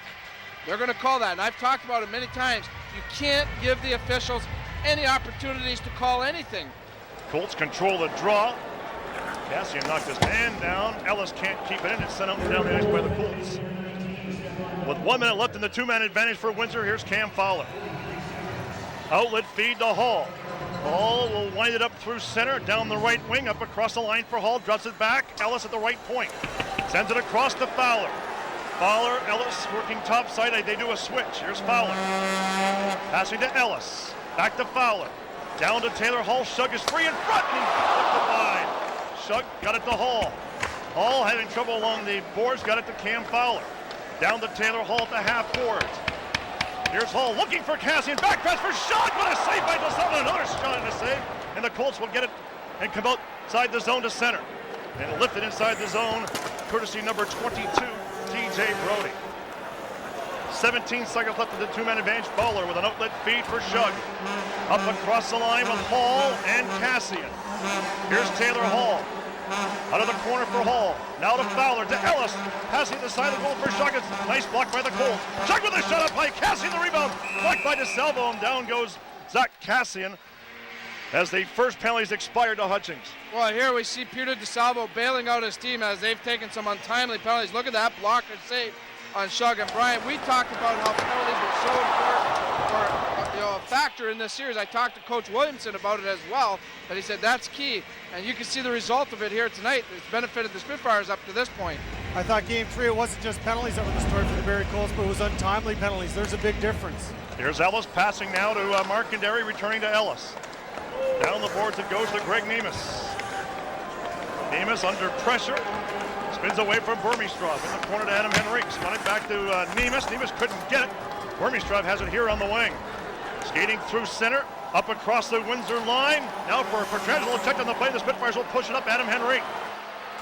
Wheeling through center ice is Adam Henrique. Saucer pass for Timmins, and he had a stick lifted by Petrangelo. In the corner it goes. Petrangelo, and there's going to be a Windsor penalty. Probably hooking. Let's see. It's a holding penalty to Scott Timmins. And in 18 seconds, the Colts are going on the power play. This penalty comes at 2:25. You had to feel that the Spitfires are going to be penalized next here, Bill, as they've been the beneficiary of the last five calls. So Scott Timmins goes to the box. And as you mentioned, Bill, in 18 seconds, the Colts will go on their 4th power play of the game. They're 1 for 3. Spitfires now 2 for 5 with the man advantage. Power plays at this point, 5 for Windsor, 4 for the Colts. Spitfires will spit it out and shoot it down the ice. Icing charge with 11 seconds left in the 4-on-4. Scott Timmins has had an outstanding series for the Spitfires. He's had an excellent playoff run, actually. He's really come through as the leader for the team, and they're really benefiting from his veteran experience and leadership. Here's Crawford going after it in the near corner. Took a bump from Mark Canton. Canton gets it to Taylor Hall. Hall back for Canton. Against Cameron. Colts are on the power play as Della Rivera escapes the box. Here's Luke Pipler with a shot. Nice blocker save there by Grubauer, and the fans with the resounding groove. Sent out and down the ice by Eric Wellwood. Wellwood up front with Taylor Hall. Wellwood on the forecheck against Brody. Off of Wellwood, out come the Colts to center. Burmistrov up across the Windsor line with Pipler. Burmistrov against Harry Young. Down the boards comes Crawford. A centering pass in the slot. Cameron goes far side. Here's TJ Brody. Brody for Crawford with a blast, and Grubauer extends himself and makes a nice stop. Spitfires get it. Played off the board, but it's kept inside the zone. Young will try and kick it to Canton. A centering pass back near the line. There's a shot by Brody, blocked by Grubauer. Pither to the point to Brody. Back to Crawford. Nick Crawford down for Burmistrov. Set up by Harry Young. Cameron taking the boards by Young. Centering pass in front for Crawford. He sails it high and wide. At the line is Brody against Wellwood. Got by Wellwood. Now against Mark Canton. Backhander. Great save. Grubauer, and he's going to hold on. If you're a Barrie fan or a Barrie coach, you got to be wondering, where is Brian Cameron? Led the league with 53 goals this year, the Ontario Hockey League. And he's been a non-factor here tonight so far, and I thought he wasn't much of a presence as well in Game 3. He's a guy that they're counting on big time, especially in a power play scenario like he just was in. Off the drop, Petrangelo at the left point. Spitfires pressure the puck. Nemes gets it. He'll slap it out to center. Petrangelo. Carnavale for Barrie. Lead pass for Petrangelo. Steers it inside the Windsor zone. Ellis will get to the puck first. Rims it around the boards. Nemes fights for it on the far side against Hutchings. Markandary engaging as well. Back to the goal for Kyle Clifford. Creeping in was Carnavale, and the Spitfires are away. Taylor Hall 2-on-2 through center. Hall across the line. Nemes takes it to the goal. Here's Nemes with a shot. A great save, and he crashed into DeSalvo. And the net has been knocked off stride as Greg Nemes went crashing into Peter DeSalvo. Wow. What a play. What a great pass by Taylor Hall. Grubauer actually starts this play, Bill. Watch the poke check, and the Spitfires break out basically 2-on-2. Nemes works hard and gets behind the Barrie defender. Right here, Grubauer poke checks right there. Taylor Hall beats the Barrie Colt man right there, and it's a 2-on-2 basically, but Hutchings didn't pick up Nemes at all. He let him skate right in behind him. Could have been a cross-check call there, but I like that the officials didn't make any call there, because sometimes they would call that goaltender interference, so too good no call by the officials. Played by Wellwood. Wellwood strips it away in the slot. Oh, he's checked at the last minute by Masrick. Got Timmins on the forecheck and played out the center. The teams are back to full strength. Here's Mitchell here on the wing. Drop pass for Wellwood. Wellwood inside the zone, fed up by Masrick. Gets it back again. Here's Wellwood. Has sticks tied up. Eric Wellwood out of the corner. Here's Eric Wellwood. In the slot for Timmins, failed to clip. Timmins going after Behenna. Played by Masaryk. Out come the Colts. Off of Wellwood, but the Colts keep on going. Matt Stannis brings it across the Windsor line. They're working against Cam Fowler, but it's offside with 15:01 to play here in this middle period.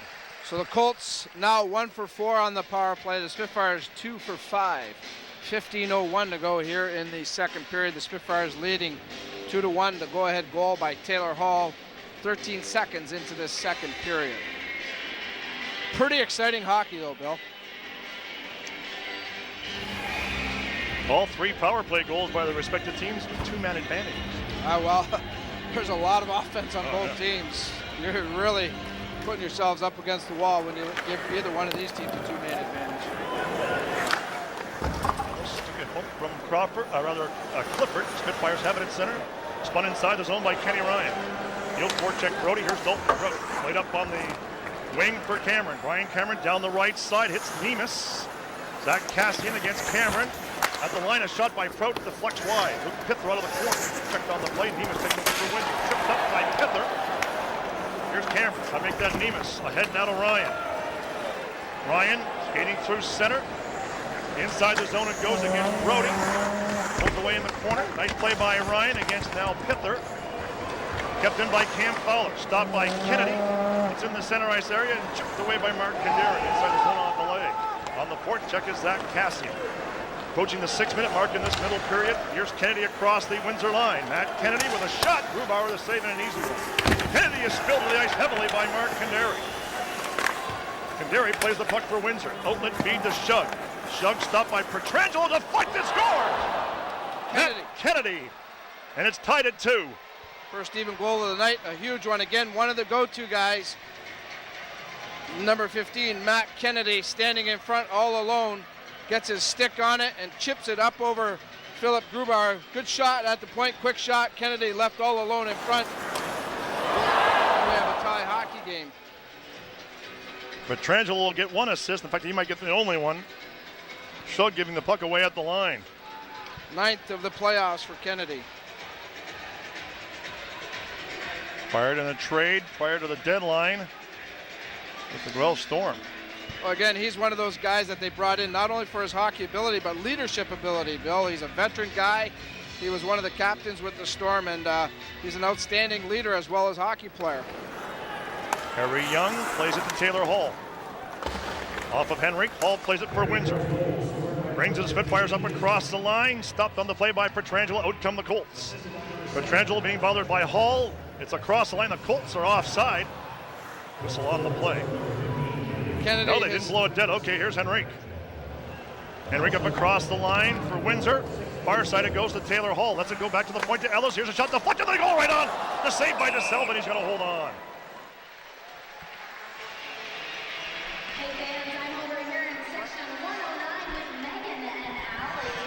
This period is sponsored by the Incom Leasing Group. For all your equipment financing needs, it's the Incom Leasing Group. No tellers, only answers. That Barrie scoring play, Kennedy his 9th from Laux Petrangelo at 6:07, 2-2 hockey game. Mitchell going after the loose puck. Timmins on the sideboards.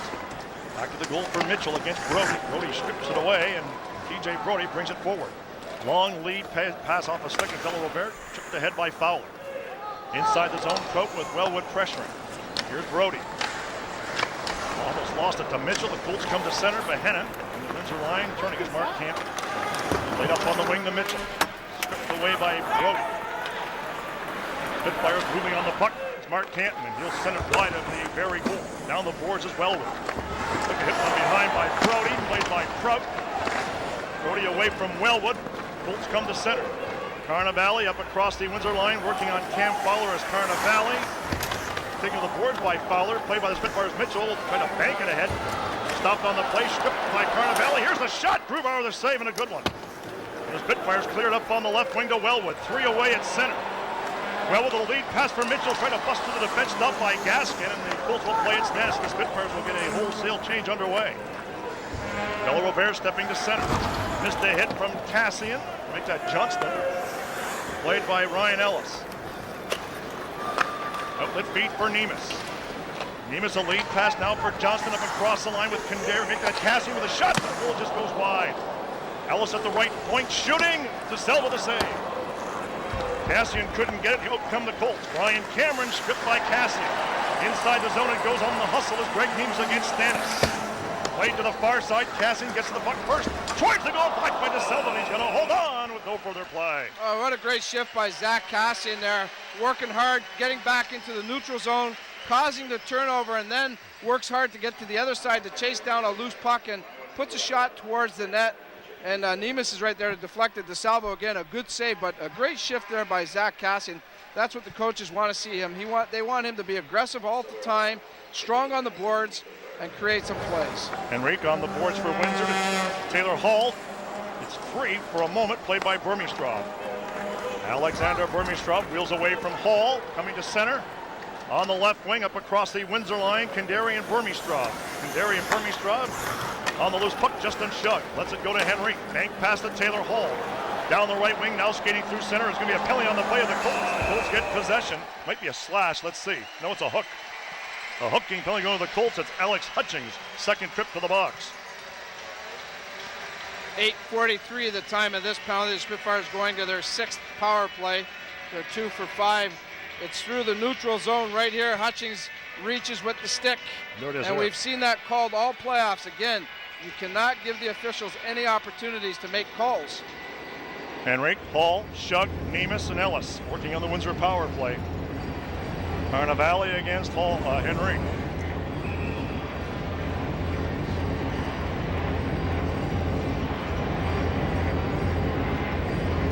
Spitfires control the draw to Greg Nemes. Nemes with a shot, deflected by on the rebound by Henrique, is blocked by DeSalvo. We get a quick whistle. 6 seconds gone by in the Windsor power play. Windsor out shooting the Barrie Colts. Actually, no, they're down a shot to the Barrie Colts. The best guy on the ice, really, to this point has been Peter DeSalvo. Not only has he made some opportune saves, but his rebound control has been very good. He's deflecting the puck well to the corners. Spitfires control the draw again. Nemes with a blast. Great stop there by DeSalvo off the stick of Nemes. Brody took Shug to the boards. TJ Brody under pressure. Rims it to the far side. Ellis can't keep it in. Ellis at center. Saucers it across to Adam Henrique. Up across the line now for Hall. Hall and Dalton Pro. Far side it goes. Ellis comes down the boards, but it's cleared out and down the ice by the Colts right to Grubauer. Greg Nemes will play it for Windsor. Under pressure from Carnavale. He'll swing it up to Ryan Ellis. Ellis, lead pass for Hall. Lets it go to Mitchell. Mitchell up across the line for Nemes. Checked effectively by Alex Petrangelo, and he'll get it out to center. Turning is Ellis. Spitfires leading a change. Ellis now to Mitchell. Inside the zone it goes. Taylor Hall taking his man to the boards. That was Kennedy. Down goes Kennedy. Played by the Colt Petrangelo, and it goes on past Greg Nemes out and down the ice. As Taylor Hall has lost his helmet, was dumped by Kennedy. Grubauer for Ryan Ellis, checked by Burmistrov. Now in the slot for Kennedy. Here's Kennedy with a shot, and it deflects way up into the netting with 46 seconds remaining in the Windsor power play. 10:03 to go here in the second period. There you see Taylor Hall's helmet being retrieved. One guy I absolutely love watching to play is this young man right here, number 8, Alexander Burmistrov.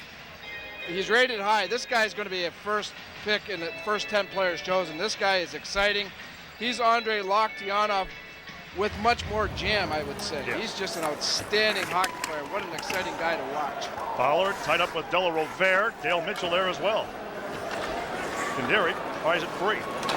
Outlet feed for Fowler. Skating through center, down the left wing for Fowler. Going wide on Stannis. Far side it goes. Mitchell can't get it. Della Rovere stopped by Timmins. Here's Scott Timmins dropping it back. There's a blast by Kandarius right on the Spitfires. Crash the goal. Now they poke in front. For Fowler, shot, he fired it wide. Fowler with another blast. Scores! Cam Fowler buries it, the Spitfires. Jump into the lead 3-2 with Fowler's second goal of the evening.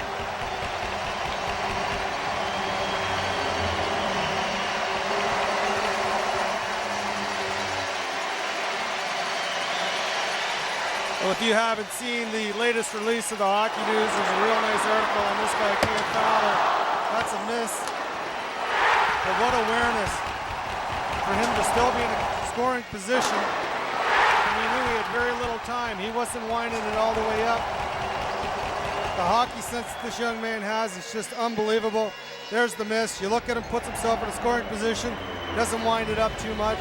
That's a big goal from the Spitfires and a real highlight type goal from Cam Fowler. Just past the midway mark of this one. Fowler, Timmins, and Mitchell should get the assist on that one. Fowler second of the night. Cleared up on the wing, past Cameron to center, turning is Harry Young. Canton goes down, the Colts come inside the zone off a skit in front and cleared by Scott Timmins to center.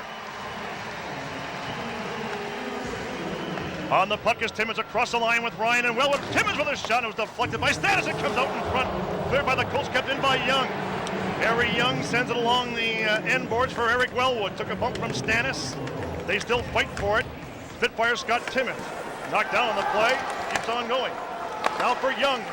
This stopped by the Colts, and they'll knife it to the line and out to center. 2-on-1 break develops across the line for Pither. Now to Clifford, a shot, and steered away by Grubauer. Kept in by Cameron. Cameron now in back to the goal, centering past the Spitfires. Gobbled up and on the move is Scott Timmins. He'll just lay it inside the zone. That'll allow the Spitfires to engineer a change with 8:28 to play in this middle period. A quick up pass at center, stolen by Kandari. Kandari down the wing, across the line for Johnston. Johnston, the drop pass was gobbled up by the Colts, and here they come. 3 away at center. Cross the line for Clifford. Clifford for Pither, looking for Trenholm, taken there by Johnston. Johnston, the lead pass for Cassian, just failed to click. Cleared through center, and Ryan Ellis will track it down for Windsor's a whistle on the play. 8:01 left, and this is the OHL Tonight, presented by Fairholm.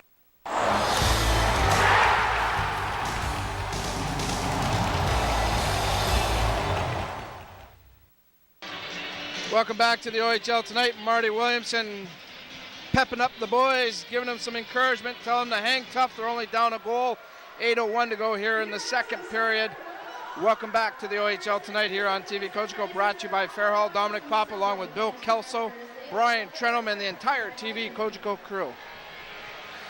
3-2, the Spitfires leading with 8:01 to go in the second period. Just in that timeout, listening to the Windsor Spitfire bench here and Coach Bob Bugner, two things that he's talking about is one, which has been consistent all season, is having a high F3, a high forward there all the time for the back check, and he was very adamant to not lay off of the forecheck, which the Spits had been a bit guilty of earlier in this playoffs. He said keep the pedal to the metal and let's be all over these guys. Face off will be in the center ice area. Henrique, Hall, and Shug. And here's Shug on the right wing. Brings it across the line, wide on Brody. Laid it along the end boards for Adam Henrique. Hall looking for the puck, stopped by Brody. They still fight for it, Adam Henrique and Taylor Hall. Springs free on the wing. Kennedy kept inside the zone by Canton. Down the boards it goes, stopped by the Colts. Cleared through center. On the puck is Mark Kandari. Off a leg, across the line for Kennedy. Kennedy stopped in his tracks, and on the puck is Shug, cleared it to an open wing. 7.5 to go in the second period. Steered inside the zone by Hutchings. On the puck is Mark Canton. And Burmistrov. Hall will chip it to center. Hall couldn't find it. Back after it is Kandari. The Colts will track and get back onside. Mark Canton. Lead pass for Henrique through center. Up across the line. Nice soft pass to Hall. Hall looking in front for Shug. Down the boards comes Kandari. Here's Mark Kandari. Stood up in his tracks by the Colts. That was Burmistrov inside the Windsor zone. It goes. Back after it, Harry Young. Off the boards through center. It got to Taylor Hall with Timmins. The far side is Shug, a shot to the goal, steered away by De Silva, or De Salvo. Whistle on the play. Let's see, 6:47 to play here in the period. They went out, I think. Windsor Spitfires now 3 for 6 on the power play. Opening this series, Coach Bob Jones was interviewed, and he talked about how he thought maybe the most pivotal point in the series would be on special teams. Both teams loaded with a lot of artillery. Pither and Cameron obviously on the other side. Burmistrov, Petrangelo, and then the Spitfires were familiar with Taylor Hall, Greg Nemes, Cam Fowler, Ryan Ellis. So he just thought that special teams is going to be a big factor. Tonight, you look, how many, we got 3 5-on-3 goals tonight. That's pretty unusual in a hockey game, let alone a power play or a playoff hockey game. 4 of the 5 are on power plays from the line. Young with a shot, he fires it wide, but it was deflected, I think. But it speaks volumes about Coach Jones and his knowledge of what this series was going to be all about. It's not very hard to predict. From The outside. offense is going to be an issue when you look at both of these rosters. What an impressive group of players, on both sides. Stannis, rink wide to Gaskin. Lead pass through center, steered in by De La Rovere. Rovere working against Harry Young. A pretty good bump was Young. It springs free to the line. Gaskin with a shot, sails it high and wide. Grubauer slow moving on the puck. The Spitfires get possession. Here's Ellis. Lead pass to Timmins. Rink wide pass on the move is Wellwood. Wellwood racing across the line with Mitchell. Here's Wellwood with a shot. He sails it high and wide. Colts will try and bring up, but kept inside the zone off of Timmins. Wellwood on the forecheck against Gaskin. Played by Bahena. Ellis collided heavily there with the Colts Carnivale. Mitchell skating through center, took a high stick. There's going to be a penalty on the play of the Colts. It's going to be De La Rovere, I think. We talked about untimely penalties for the Barrie Colts being kind of their downfall. We'll see here on the replay. It was right in front of me. But there's a slash, no question. Dale Mitchell's going through traffic here in the neutral zone. You take a look. De La Rovere's got to be more aware of his stick in that situation. If he's going to be slashed, it's got to be at the puck. He can't be up near the waist of the Spitfire player. He's too good to be sitting in the penalty box, Brian. They need him on the ice. He's their leader, and they need him to play aggressively, but he's got to stay away from the penalties. He's taken some untimely penalties for his team here tonight and in other games. He's too good to be sitting in the box. Checked by Shug, and then Crowded shoves Shug into the boards heavily. On the near side, here's Burmeistrov. Ellis can't keep it in. It's cleared out through center. Crow may have gotten away with one there. Fowler, quick up at center for Ellis. Inside the zone it goes. Adam Henrique on the hustle against Cook. Cook got a piece of him, but not all of it. In the corner, down goes Hall, played by Prout. Fowler will keep it inside the zone for Windsor. And let's see, that's going to be a penalty. Two penalties, I think. I think we're going to get coincidentals here, Bill. Brody and Taylor Hall are going to the box. Engaged off to the side of the net. They had each other wrapped up pretty good. See if we can pick it up on the replay here. There you see Brody and Shug, and then Hall comes in. Brody gives him a good shot right there. Then Hall grabs on and takes Brody down. 14:34 the time of those coincidentals.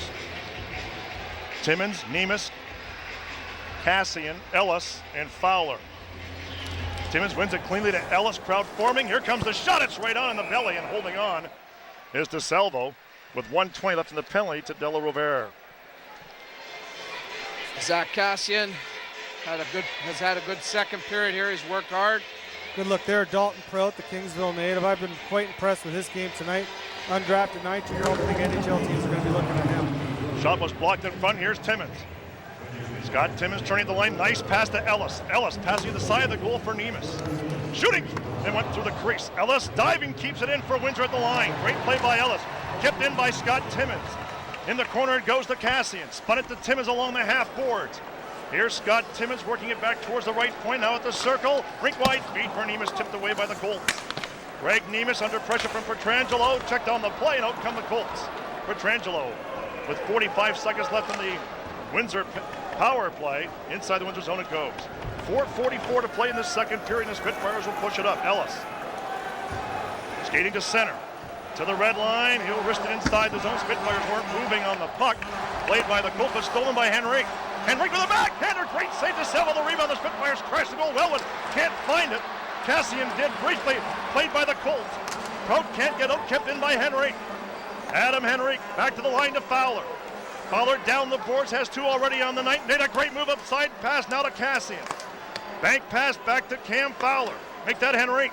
Henrique didn't get much on it. It's cleared out through center and down the ice by the Colts. Now will about do it for the Windsor power play as Pither goes after those. Puck for Crawford in front. And he's checked on the play. On the puck is Ellis. A quick up for Wellwood. Eric Wellwood down the left wing. Inside the zone it goes. Kenny Ryan will hustle after it against Crawford. Played by Stennis. Spitfires Timmins couldn't get it. It's cleared out and down the ice by the Colts. Does it have enough steam for icing? No, it does not. Canton slams it around the boards. Cameron keeps it in for the Colts. In the corner for Pither. Back to Cameron. Deflected right on. Grubauer with the save. Cameron's in the slot. Here's Brian Cameron. Out of the corner. Center pass. Gobbled up by Henry. Rather, Kandari and the Spitfires. Kenny Ryan. Try to bank it for Wellwood. Now it went off of Ryan. With 3:22 to play here in this middle period. Colts on right wing. Luke Pither. Inside the Windsor zone it goes. Cameron going after with Canton and Kandari. Cameron pushed off the puck by Kandari. Colts played by Kennedy for Pitzer. Back to the point to Crawford. Here's Crawford deflecting in front. The Spitfires clear it. And opening comes Scott Timmins. Nice pass to Shug. Cross the line with Johnston. Drop past Johnston. Shooting. Great save to Salvo. Played by Burmeistrov. He gave the puck away to Johnston. Johnston lets it go. It's deflecting up in the air. Spitfires knock it down. Scott Timmins. Back to Kandari. Across to Young with a blast deflected by Johnson. Just wide. A centering pass was blocked at the side of the goal. On the puck is Gaskin. And the Colts will push it up ice. Cameron's out of gas at center, and the Spitfires clear it to an open wing. Scott Timmins can't find it. Johnston does, and he'll bring it across the line with Shug. Steven Johnston on the puck. Spun it to Shug. Justin Shug, the Spitfires are completing a change. Towards the goal, it was blocked at the defense. Burmeistrov against Greg Nemes, and Nemes took him to the boards. Stripped the puck away. In front of the goal for Ryan. He holds up a shot and just fired it wide. Nemes goes after the loose puck. The Spitfires winning the puck battles. Spitfires, Kenny Ryan back to Harry Young. Here's the big shot. It's fired wide. Mark Kandari on the right point. Colts in trouble on his own. Nemes with a shot that flicks up into the netting with 2 minutes exactly to play here in the second period. Well, a great period for the Spitfires. They've taken advantage of the power plays. They've changed the momentum of the game.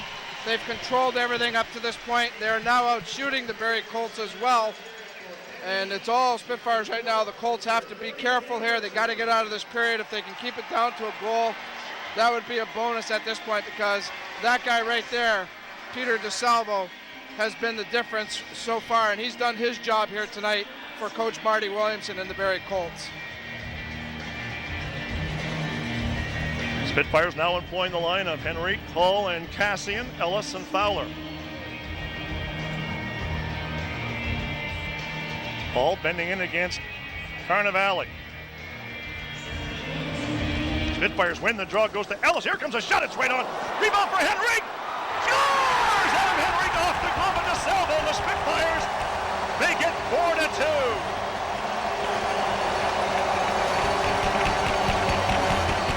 First 2-goal lead of the night.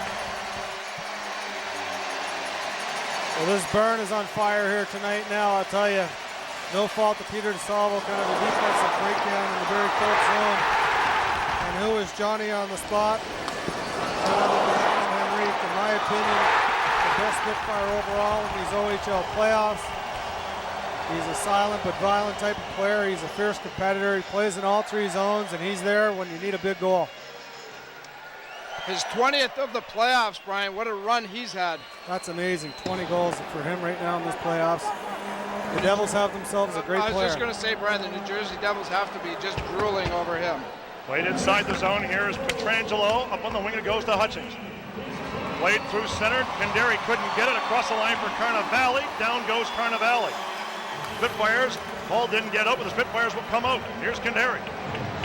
Skating through center, lifting it inside the zone. Hall will race after it against the end boards with Crawford. Took Crawford to the boards. Going in for the loose puck is Greg Nemes. Timmins is sifting in front. Greg Nemes. Played by Petrangelo. Down the boards comes Mark Kandari.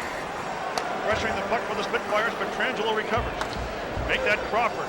1:05 to play here in the second period. Crawford will get through center. Inside the zone it goes. On the puck is Ellis. For Shug.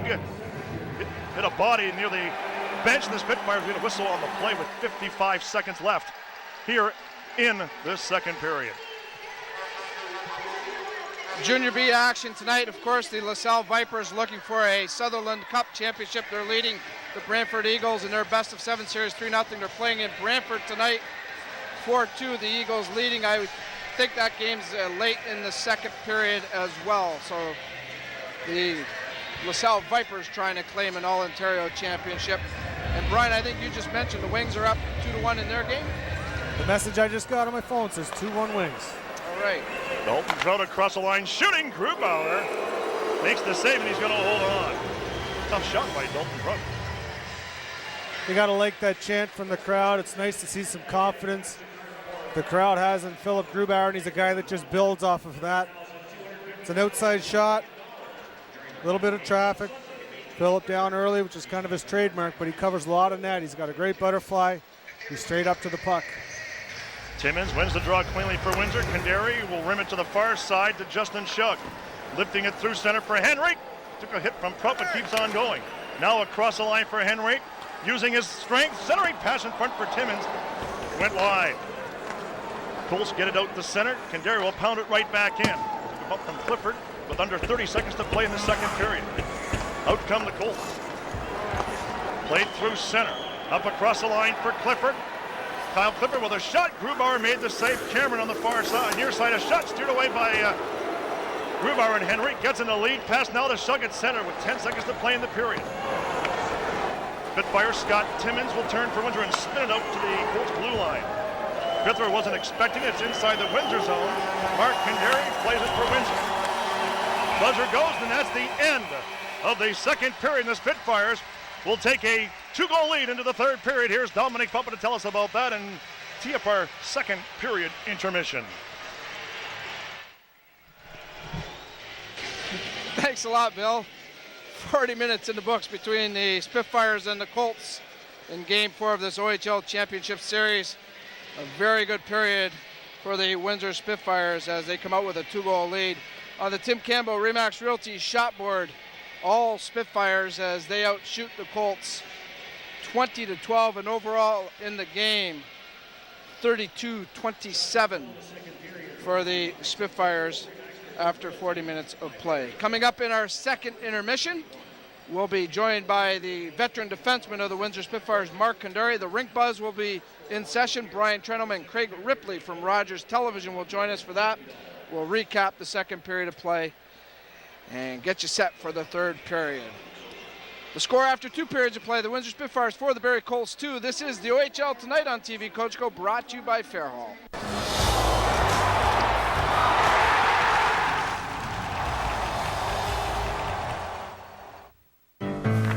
This is your world, where you get ready for movie night, a gaming session, or some downtime. In your world, every little thing has to be just right. Because every little thing matters. Welcome to ultra-fast unlimited internet, flexible TV, and a powerful network to make it all happen your way. Welcome to a world of your very own. Welcome back to the OHL Tonight here on TV Cogeco, brought to you by Fairhall. The Windsor Spitfires Barrie Colts battling Game 4 of this Ontario Hockey League Championship Series. Spitfires leading 4-2 after 40 minutes of play. As promised at the break, joining us is the veteran defenseman of the Windsor Spitfires, Mark Kandari. Thanks for doing this with us here tonight, Mark. And tell me, what were the nerves like for the guys approaching game time here tonight? Everyone was kind of worked up. A lot of guys said that they didn't get much sleep last night or today in preparation for the game, but yeah, we were pretty excited coming out. We had a couple of breakdowns early. They capitalized. Then we got our power play going finally in this series, and it's been lights out right now for us, and we just keep pumping away here. Tell me, Mark, Game 3, a key victory for the Spitfires, but a lot of people, and even Coach Bugner, was not at all impressed with how they won the game. Obviously, he was happy about the victory, but did you take that last game and try to use it at all as a motivational tool here going into Game 4 tonight? Yeah, we knew that they're never going to give up over there. That Barrie's they're a deep team. They play hard. It's always Game 4 is always the hardest, but Game 3 we didn't come out to play like we felt we could. We were very opportunistic, and we happened to take the lead and hold on to it. But this game, obviously, it's different today. We feel like we're controlling the flow of the game, and if we continue to do that right through into the third, we shouldn't have a problem winning this one. Coach Jones quoted earlier on in the before the series started, Mark, that specialty teams would be a huge factor here. And indeed, you look at the score sheet tonight, it's been all about specialty teams. Are you surprised at that at all? Not at all. When you have two of the best teams in Ontario, let alone or Canada, nonetheless, there's going to be talented players that can make plays, and it's up to both teams, penalty kill and power play, to really perform and outperform that guy across from them. And I feel that we've won the special teams battle so far, but there's still a third period left to play, and hopefully we can continue doing what we're doing. Philip Grubauer has really elevated his game, Mark, and you being one of those key defensemen back there, how much does that help your game that you know your goaltender's got his A game going every night now? Yeah, it's a confidence booster for all of us. He's been great. He's made some huge saves, especially last game. He really kept us in it. Today he's made a couple of lights out saves. So you know what, we're happy with his performance. I'm sure he's happy now, and he's going to continue doing what he's doing. He's got a lot of potential, and it took a couple of rough bounces before he started playing his game to the best. You're one period away from clinching an OHL championship, Mark, and getting back to the Memorial Cup. I'm sure Coach Bugner is going to emphasize nothing, no let up here. Nothing is a given here. You just alluded to it, but knowing Coach Bugner well, what do you think is being said? Right now, I'd imagine he's telling the guys to keep going, not to let off the gas at all. He's when we're persistent on the ice and we play like we got nothing to lose, it's hard for any team to compete with us. And we know Barrie coming into the third period here, they're going to be all about the offense. But our goal is to keep the puck secluded in their end, and if we can do that and utilize our plays and utilize our systems to the best of our abilities, we shouldn't have a problem. Tell me, Mark, yourself, you're getting a lot of rave reviews about your play. A lot of people calling you the unsung hero of the team. I don't know if you've heard of any of that, but how do you feel about your play? And certainly you've done an outstanding job of being that superior shutdown guy, but talk about scoring some timely goals as well. You've chipped in pretty much every aspect. Yeah, I know that the coaches, they depend on me to play sound defense every game. And when I get an opportunity to chip in offensively, I'm going to take it. They know I love to do that. I mean, sometimes they get a little bit ticked off with me because I like to take chances, but you know what, that's part of my game, and they've accepted it, and it's paid off for me in this series as well as throughout the playoffs. So yeah, I chipped in with a few timely goals there, like you said, and it's helped our team become victorious. And I'm sure that today we had a couple other guys step up, like Cam Fowler, and obviously Adam Henrique's been great all playoffs. But as long as we keep this thing rolling, I'm sure we'll be playing in Brandon pretty soon. All right. Hey, Mark, you can give yourself some credit. You've done an outstanding job and deserve the accolades. I appreciate you doing this with us here tonight. Continued success to you, and hopefully you'll be able to celebrate another championship soon. Thanks, Tom. All right, Mark Candera, the outstanding defenseman of the Windsor Spitfires. What a playoff run he's had in keeping the Spitfires hungry and certainly alive throughout the series that have been played up to this point. We're going to take a quick timeout. When we come back, the Rink Buzz will be in session. We'll talk it up here. This is the OHL Tonight on TV Cogeco, brought to you by Fairhall.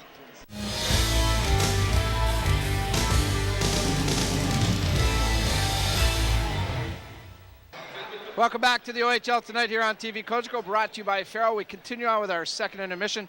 Spitfires and Barrie Colts doing battle here tonight, 4-2 after 40 minutes of play in favor of the Spitfires. As promised at the break, the Rink Buzz is now in session. Got a couple of great guys to talk some hockey with. Joining us all the way from Barrie, Ontario, he does a great job for Rogers Sports.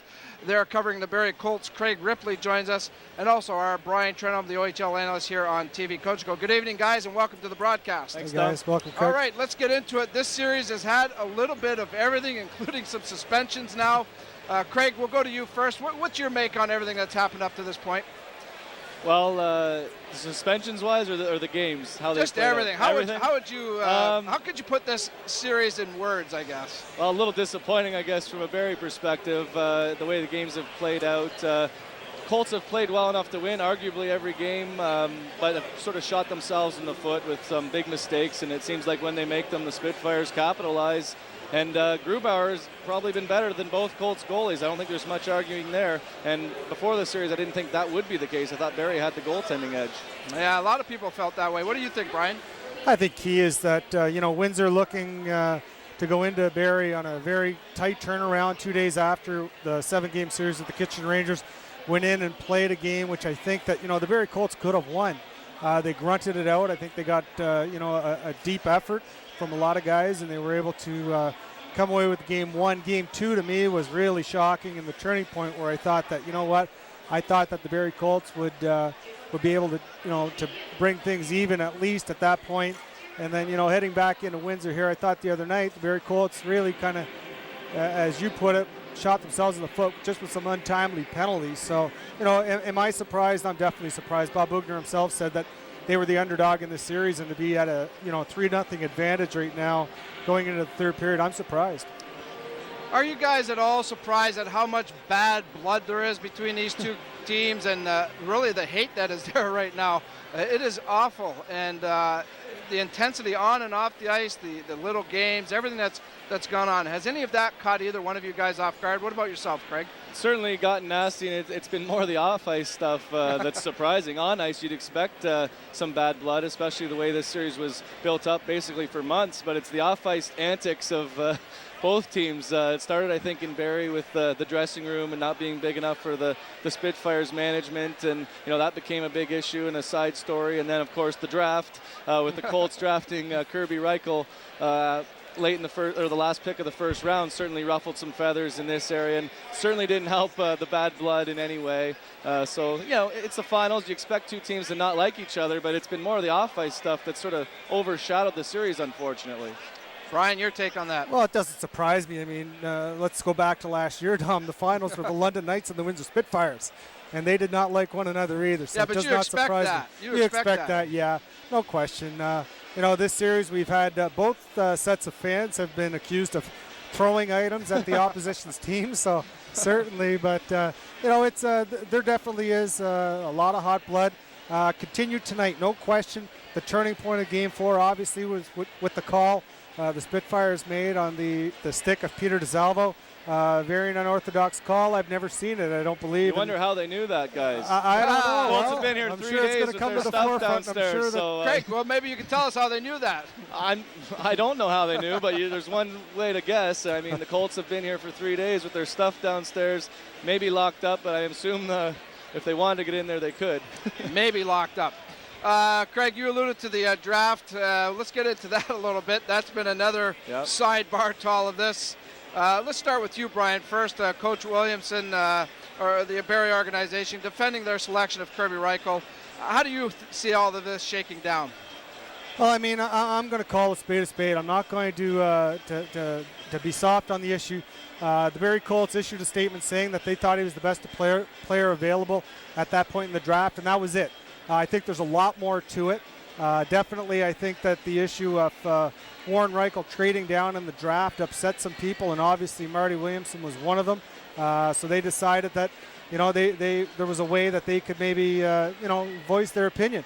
Number two is they are playing in the OHL final. This is Barrie's one crack for a number of years at winning this league.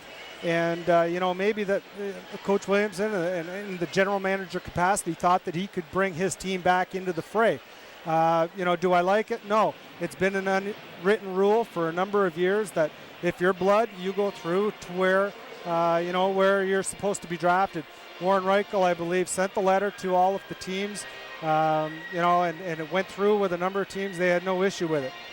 When it came draft day, I almost fell off the couch when I had my laptop on me. A number of teams, indicating. Yeah, I think, and a number of teams. Really I know, Craig. What you're going to say. A number of teams have indicated that they might have done it. They're upset with it. Yeah. But you know what? I know we're in the modern technology. Text messaging and emailing applies to everything. What about a phone call, though? All the Foligno boys went through. And that's what I all think. the Hunter boys went through. Warren mentioned was this that bad? Was it that bad over a fourth-round draft pick? All right, Brian. And Warren Reichel even admitted today in the here. paper that he maybe made the mistake of trading down. It's one thing to request everyone not to draft your son, but then when you go and trade down in the second round, you're trying to add a little more as well as get the guy you want. Not to mention, I mean, if the team thinks he was in that range in some mock drafts in that particular area, I mean, what if he was the best player in the league? Would everyone be expected to let him come to Windsor at 20th overall? Well, I think, and I know I heard an interview that Warren did, I believe it was yesterday, and Warren said it would have been great to at least get a phone call. Right. And I think that's where it created more of an issue, and you have to almost... and Marty Williamson actually told me at one point, it was the one thing maybe we could have done is said, hey, if he gets to us at 21, we're taking him. And then, then Windsor says, okay, well, we better take him there. Yeah, but again, I think the whole issue of a phone call would have made everything just, again, you talk about the communication that has to be there. The Folignos have had their kids up in Sudbury. The Hunters have had their kids in London. Of course, Reichel wants Kirby here in Windsor, and there was no phone call even after a letter was sent out. It's a competitive league, though. Should players just be allowed to say, I'm playing here because my dad's the GM or my dad's the coach? But that's a whole other issue. It is another issue. We need a half hour to talk about that issue. Kirby Reichel was not a first-round draft pick in any mock draft.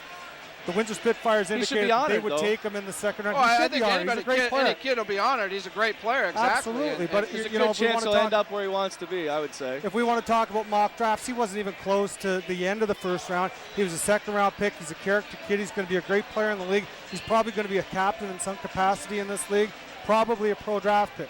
You know, all right, Brian, I got to cut it off there. Greg, I would draft you as a broadcaster for sure. Thanks, Tom. Brian, I would draft you as a broadcaster. I think we'd be doing fine with both of you guys. Thanks a lot for all the help. Craig, hopefully we'll get to talk again down the road. Hopefully we'll see you Brian, I'll Thursday. let you get set up. All right. A good buzz, that's for sure. Okay, we're going to recap the second period of play. We have 4 goals to report. Of course, it was 1-1 after the first period of play. The Spitfires came out with a 2-man advantage in the second period. They capitalized on it. Taylor Hall got the go-ahead goal, 2-1 for the Spitfires at the 13-second mark. And then it was Matt Kennedy coming back for the Colts tying the game. But in the second half of that second period, the Spitfires recaptured the lead. Cam Fowler, his second of the game, third of the playoffs, put the Spitfires up on the power play. And then late in the period, Adam Henrique at 18:05 gave the Spitfires their first 2-goal lead of the contest. And they lead it 4-2 after 40 minutes of play. On the Tim Campbell Remax Realty shot board, you can see the Spitfires outshoot the Colts 20-12, 32-27 overall. On the power play, Barrie is 1 for 4 with the extra man. The Spitfires 3 for 7 on the power play. So that's the story after 40 minutes of play. Let's take a quick look at the goals. Here's the Hall goal. He looked like he was passing it, went off Prout's skate in the back of the net. No chance for DeSalvo. Kennedy gets a deflection in front of the Spitfire net right there, chipping it up over Grubauer. That made it 2-2 at that point. Cam Fowler then will get his second of the game off a rebound, his second crack at it. He'll make it 3-2 for the Spitfires. That'll be the third of the playoffs for Cam. Here's a look at it right here. Boom, a one-timer on the power play. And then Adam Henrique, late in the second period from Ryan Ellis, makes it 4-2 Spitfires, getting a little bit of help there from DeSalvo after he had made the save. That's what the goals looked like in the second period. 4-2 is the score after 40 minutes of play. We're going to take a quick timeout. When we come back, it's the call of the third period. The Spitfires and the Colts in the OHL Championship. This is the OHL Tonight on TV Cogeco, brought to you by Fairhall.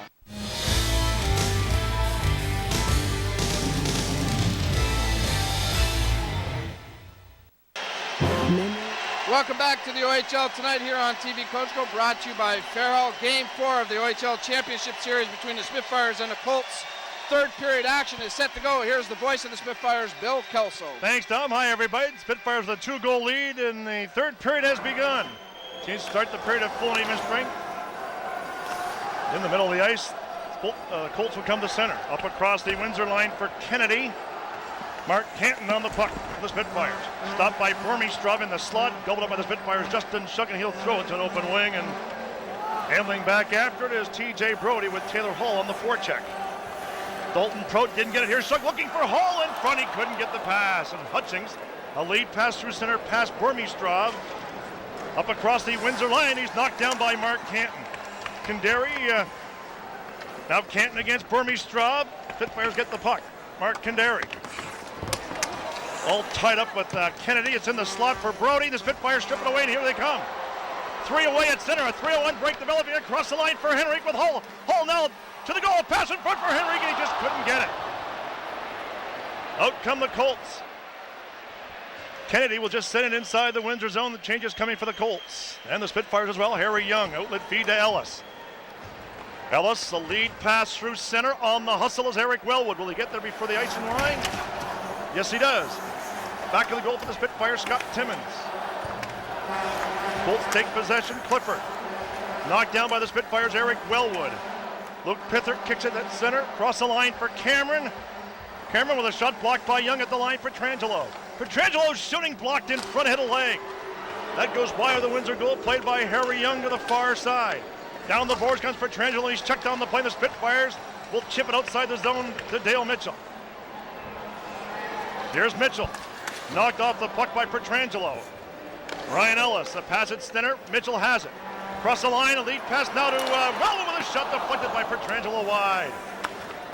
Mitchell back to the goal for Wellwood. Wellwood in the near corner against Kyle Clifford. Wellwood out with the puck. Here's Wellwood checked on the play, and Petrangelo regroups for Barrie and Kenny Ryan can't knock it down. Out come the Colts to center. Kyle Clifford with a long shot over top of Grubauer wide. On the puck, Della Rovere. Checked on the play, the Spitfires, Zach Cassian. Banks it ahead to center. Turning is Matt Stannis. We played almost 3 minutes in this third period. Cam Fowler goes for a spill, played by the Colts. Knocked away by Greg Nemes. Della Rovere out of the far corner. Being bothered by Nemes. Here's a shot to the goal that was blocked. Spitfires get it to the line, kept in by Gaskin. Along the end boards for Bahena. He didn't get it. The Spitfires push it ahead to to Zach Cassian. Lead pass for Nemes. Just failed to click. The Spitfires great call for icing. 17-12 remaining here in this third period. Well, certainly the fans feel the excitement in the building as they're 17-12 away from celebrating their second straight OHL championship. Great opportunity for the Spitfires early on here this period, and they just failed to get the handle on it. That would have been a huge goal to go up 3. Henrik wins a draw. Ellis swings it around to Justin Shug on the right wing with Hall. Skating through center. Played back inside the Windsor zone. Here's Ellis. Lead pass for Shug. On the puck is Hall. Hall up across the line. Falling on the play with Stanish. Here's Hall with a shot from the angle, and goaltender DeSalvo's going to hold on.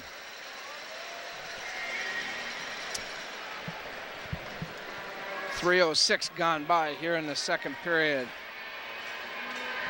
And the Spitfires so far have been able to control the period, I'm sure, the way that Coach Bugner was anticipating, or hoping for, I should say. Henrik against Burmistraw. Spitfires win the draw. It comes to Canton with a shot deflects high and wide. Here's Taylor Hall. Spun along the end boards. Adam Henrik working against TJ Brody. Brody escapes. Henrik played up on the wing to Kennedy. Off the leg to the far side it goes. Henrik against Hutchins wins the race. Play it along the end boards. Shug and Kennedy. Canton won't get it. It's cleared out and down the ice. It's an icing charge waved off by the officials. Changes coming for the Colts. Mark Canton starts the rush for Windsor. Outlet feed that. Ryan Ellis from center. He'll propel it inside the zone. That will allow the Spitfires to complete a change.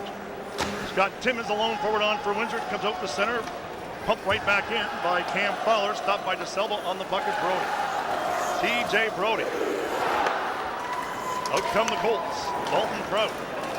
Lead pass through center, steered in by Cameron, played by Fowler. Off the glass, and the Spitfires have it at center, 3-on-2. Cross the line for Wellwood, the trailer. Here's Stephen Johnston. Johnston shooting the save. Wellwood couldn't get the rebound. Colts inside the zone for Luke Pither. Pither with Wellwood on the chase. Steers it through center. Cam Fowler regroups for Windsor. He'll knife it ahead on the open wing. The Spitfires completing a quick change. On the puck is Dalton Prout. Up across the Windsor line. After the puck is Mark Kandari. Played by Kenny Ryan, just out to center ice. On the move is Nemes. Nemes with speed across the line, going wide. A backhander just wide of the goal. Nemes taking on the boards by Petrangelo, but keeps on going. Try to get it to Cassian, checked on the play by Crawford. A quick up pass at center. Icing charge coming here against the Colts with 15-14 remaining here in this third period.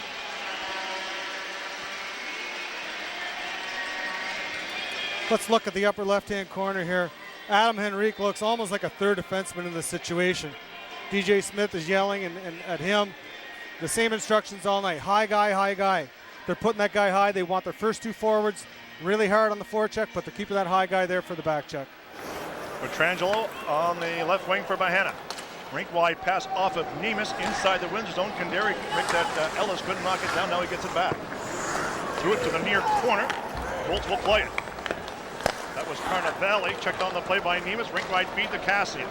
He'll lay it inside the zone on the hustle. Kenny Ryan against Crawford. Takes Crawford to the boards. Nemes goes after the loose puck. Hit by Petrangelo, but on the puck is Ryan. Played by Taylor Hall. Hall working against Petrangelo. Still plays it for Windsor. Spun it to the corner along the end boards. Crawford on the far side for Barrie. It goes to Petrangelo. He'll lift it all the way down the ice. It's going to roll right to Grubauer. No, it's an icing charge with 14:28 to play in the period.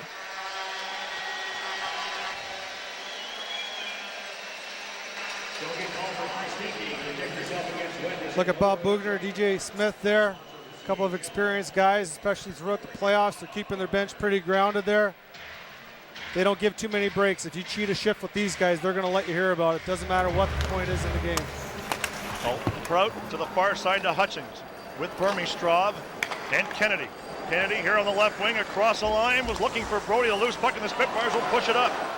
Shug with Hall skating through center across the line for Shug. Stood up by Prout. Inside the zone it goes to Hall, and we had a whistle on the play. It's going to be a penalty. Let's see who's it going to be. It's a high sticking penalty. I think it's Taylor Hall. Hall's going to the box. Penalty comes at 5:50. It'll be Barrie's 5th power play of the game. They're 1 for 4. So here's a chance for the Colts to get something turned around here, get some momentum going, try to get back into this game down a couple of goals. Luke Pither, Cameron, Burmistrov as the Spitfires win the draw, and it's pounded off the boards out and down the ice by Mark Kendary. Understand Brantford is leading LaSalle 4-2. 5-2 in the second period. Now it's 5-2, okay. Future Spitfire goaltender Jack Campbell's in the crowd tonight. Upstairs in the suite. Prospects. Wellwood didn't get it. It's cleared out and down the ice by the Colts on an errant pass. First round pick Grant Weberman is here as well. Slammed in by Pietrangelo, far side. Harry Young tried to chip it ahead.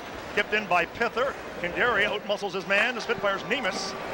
He'll knife it inside the Windsor bench with 1:20 left in the Windsor penalty. 2 years. 2 years I've been in this building. That's the first puck I've been hit with. And you deserved it. Well. There's a lot of opposing teams that are happy about that, Brian. Yes. It's okay, Brian. The helmet's on the inside of your head. Don't worry about it. Some of them were hoping that at least it got me in the head. I'm safe. That's what I said. Some of the teams were hoping that it would hit you in the mouth. Like I said, Brian, the helmet's on the inside of your head. Don't worry about it. I'm going to auction the puck off, though. There you go. Who's laughing now, Bill? He's very good. Cleared out and down the ice by Scott Timmins.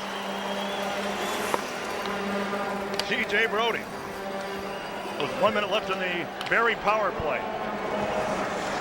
Stannis to center, McDad Kennedy inside the window zone. It's going to be offside. Colts get possession. Just received some very bad, sad news, Bill, for fans, baseball fans in our area, and I'm sure even in Barrie following the Blue Jays, we're all very familiar with Tigers legendary broadcaster Ernie Highwell. I just received word that he did pass away today. So certainly our hearts are with him and his family, the Tiger organization. What a tremendous individual. What a huge loss for our area, Bill, and for the baseball community on a whole. Absolutely. Our prayers are with Ernie and his family, and certainly we thank Ernie for all the great years of baseball coverage.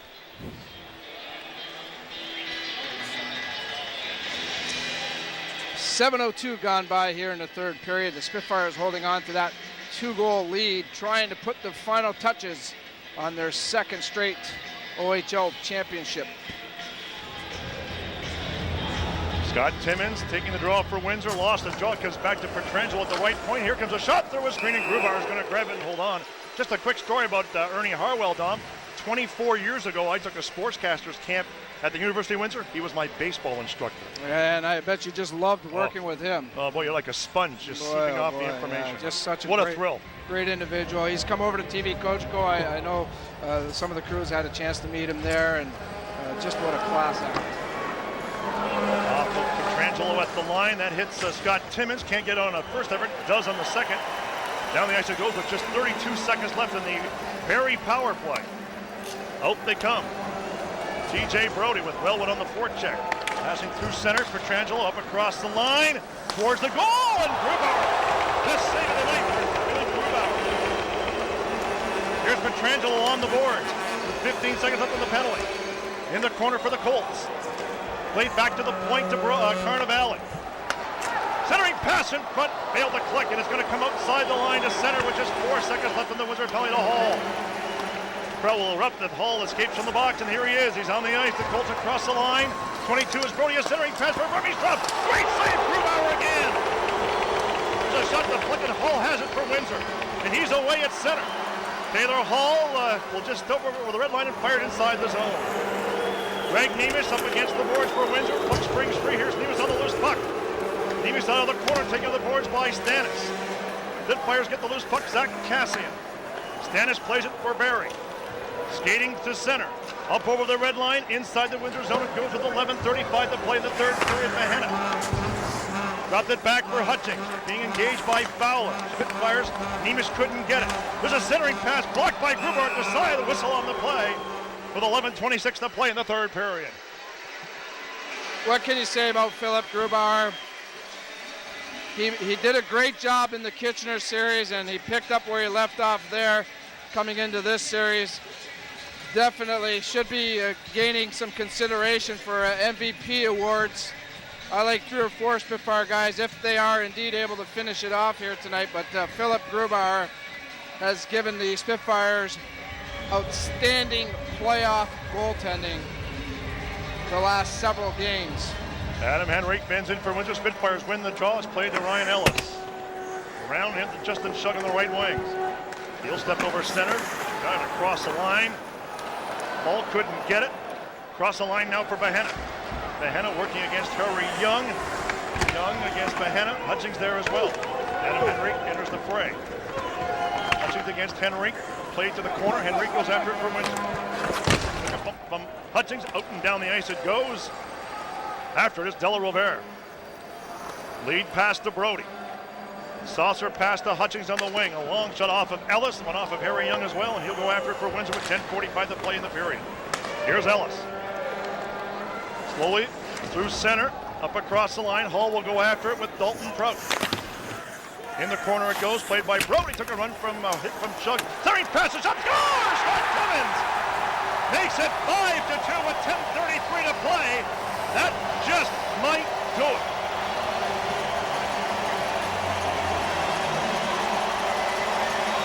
This arena is electric.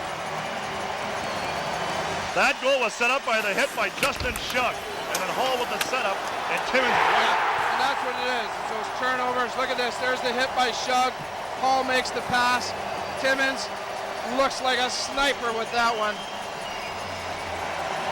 And the crowd erupts again. If they didn't feel it coming into the period, this championship, they're certainly feeling it right now, Bill, with 10:33 to go and a 3-goal lead. Mark Kandari ahead to Eric Wellwood. Wellwood will wind it up for Windsor, skating through center. Timmins couldn't get it. It's back inside the Colts zone for Crawford. On the wing it goes off of Wellwood. Timmins, here's Clifford at center, stopped by Dale Mitchell. Now to Scott Timmins, inside the zone it goes. Timmins against Alex Petrangelo.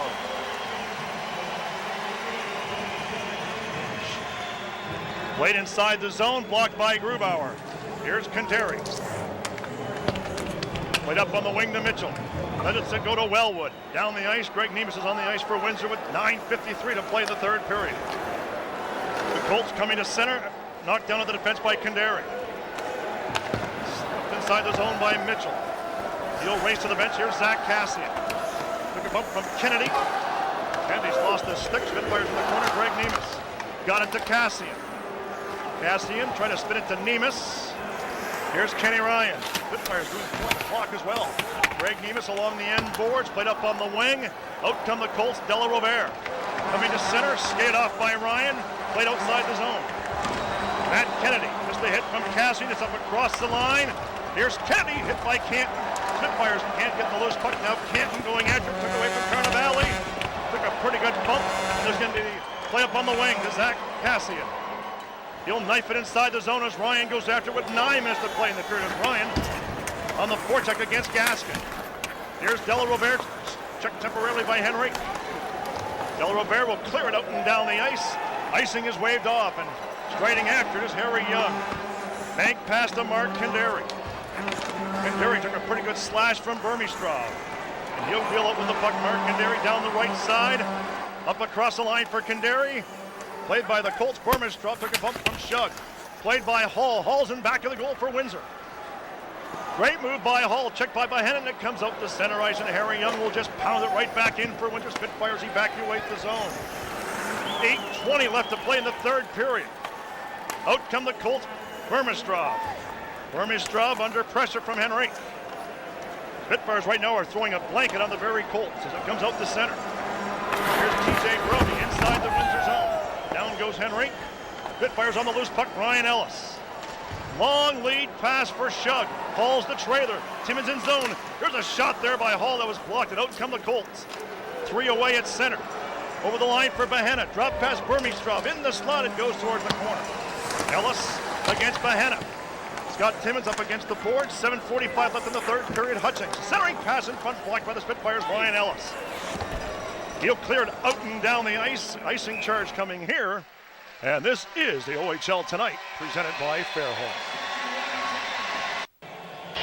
Welcome back to the OHL Tonight here on TV Cogeco, brought to you by Fairholme. Game 4 of this OHL Championship Series between the Spitfires and the Colts. Spitfires trying to make a sweep of it over the Colts. They're looking pretty good with 7:36 to go. They lead it 5-2. The Colts need an IOU instant offense urgently. Domenic Papa along with Bill Kelso, Brian Trenholm, and the entire hard-working crew here at TV Cogeco. The fans are feeling it. The building is getting loud. The towels are being waved. Timmins bending it against Pither. The Spitfires over the puck. Dale Mitchell thrown ahead by Crawford. We get a whistle on the play. It's offside with 7:32 to play here in this third period. You almost get the feeling that there doesn't need to be any more shenanigans here. Game 3 had enough of that. Guys are kind of laying off one another, I think. Canton, rink wide pass to Kandari. On the right side, the Mitchell with Timmins across the line. Mitchell with a shot. Nice stop, and actually that hit the post. I don't know. Anyways, the Colts come to center. Cross the line for Clifford. Clifford stood up by Canton, taken to the boards. Canton and Mark Kandari. Clifford can't get it. Colts will play it. That's Cameron. Now for Pither. A centering pass. Great save there by Grubauer. Another shot. They bat away at it. That was deflected off a Spitfire leg. Here's Eric Wellwood, and he'll knife it through center. Mitchell's going to hustle after it, but the Spitfires will be called for icing with 6:54 remaining in this third period. 6,575 the paid attendance here tonight. There is not one seat to be found. There's not much space to be found. Kelso, you wouldn't be able to stand anywhere. Very good. All of it, of course, in anticipation of a championship. Colts have the puck. Here's Kennedy softly inside the zone, but played by Ryan Ellis. Lifting it through center, knocked down by Dalton Pro with Zach Cassian on the forecheck. Here's Brody. Just a hit from Cassian inside the zone for Della Robert, played by Harry Young. Took a bump from Kennedy. Here's Della Robert out of the corner with the puck. Spun it to the goal and it goes wide. And on the loose disc is Ryan Ellis. And he'll lift it through center. Cassian on the forecheck. Inside the zone, Cassian's offside, and now they get a whistle on the play. They're going to call that a deliberate offside. With 6:19 to play here in the third period.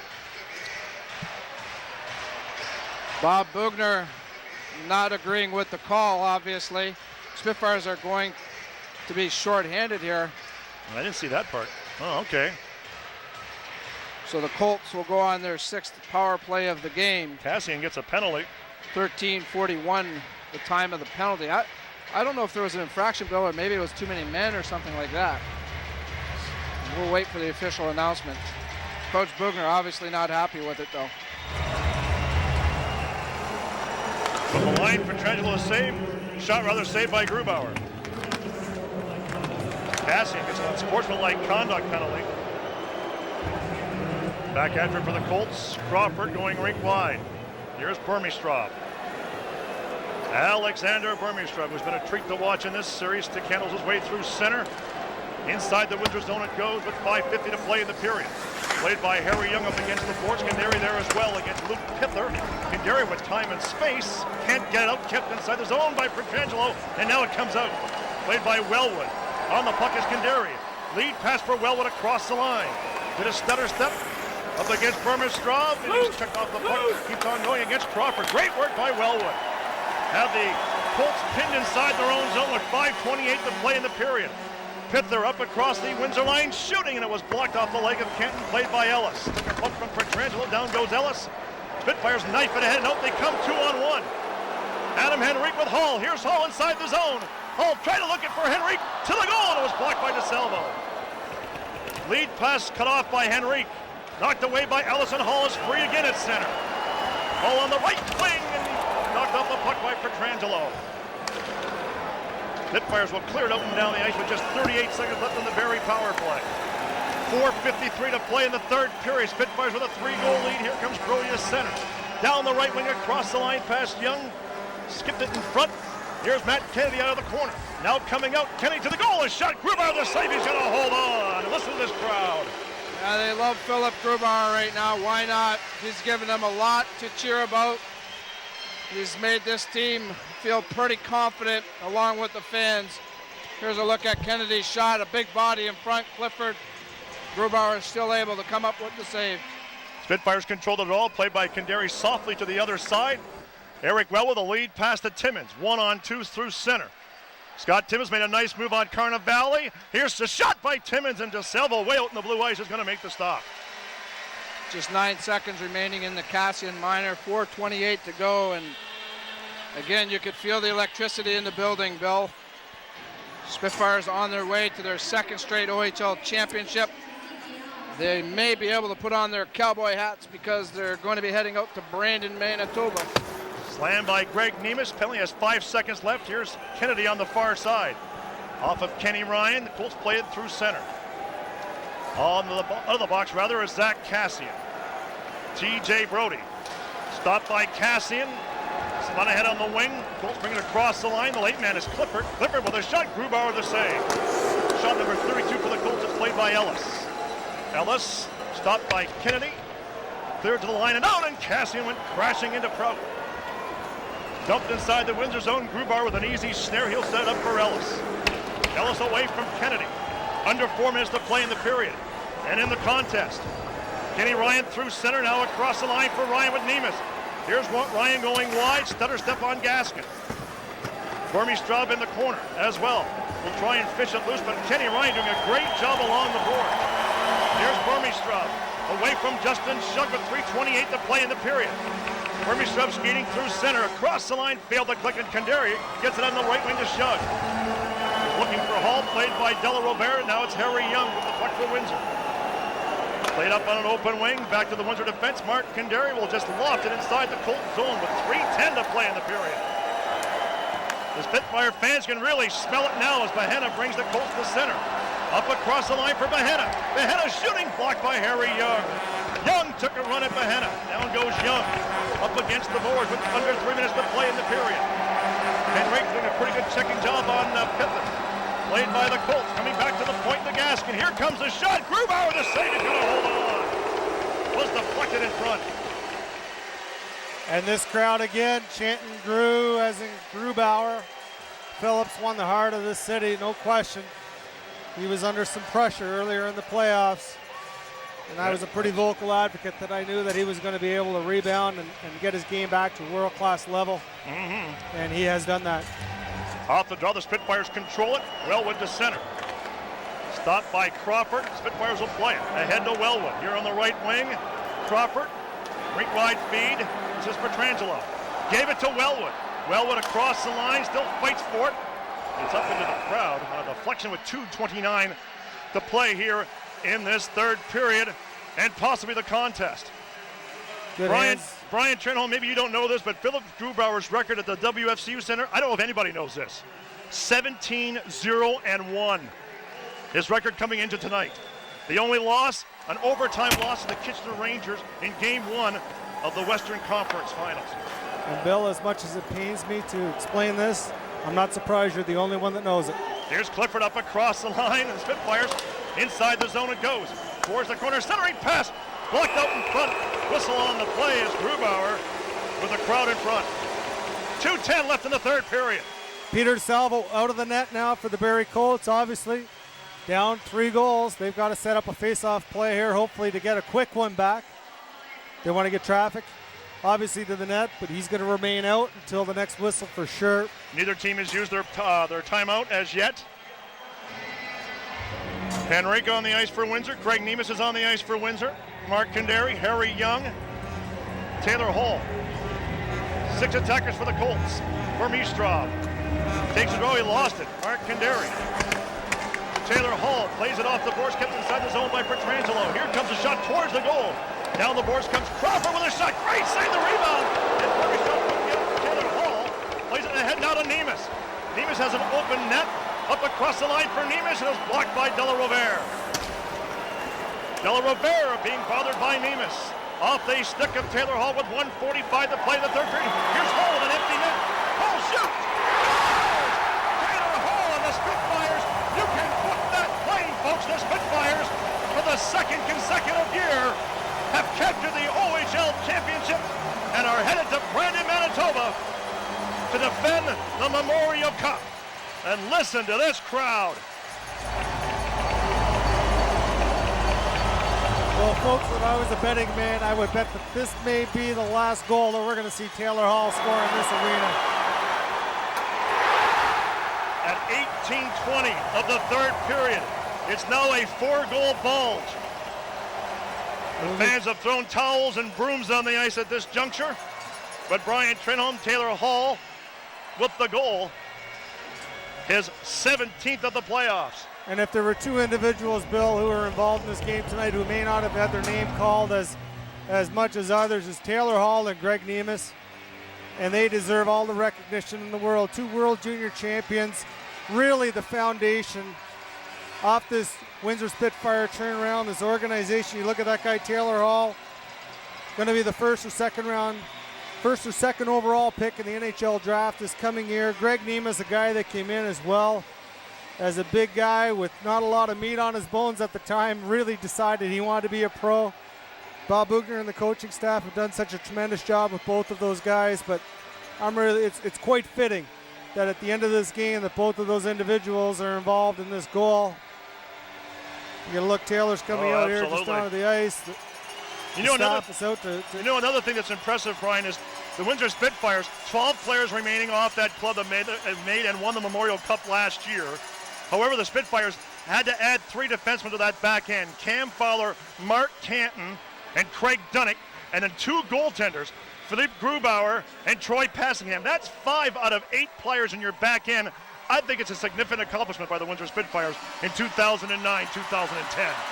Well, and that accomplishment, it really was started, and it's been continued by the general manager, Warren Reichel, and I can see him on the bench here right now. I don't know if we can get a camera onto the Spitfires bench, but I'll tell you what, that man deserves a lot of credit. He has made some pretty challenging trades. There's been some guys that we didn't know a whole lot about that he's brought in. And Mark Canton has been a horse. Philippe Grubauer has been a horse. Unbelievable. The architect of the Spitfire team, Warren Reichel, has done a marvelous job. And then, of course, you've got the coaching staff and the players with a will to win. The Spitfires, a team that would bend but never break. And that's exactly what they did in this playoffs. And now they are headed to the Memorial Cup. And Bill, this is the first repeat, and a lot of people know this, but the first repeat in the Ontario Hockey League since the 1991-1992 Sault Ste. Marie Greyhounds. I mean, what an accomplishment. This does not happen on a regular basis by any stretch. And fans are on their feet. Listen to this crowd. Let's just live this moment.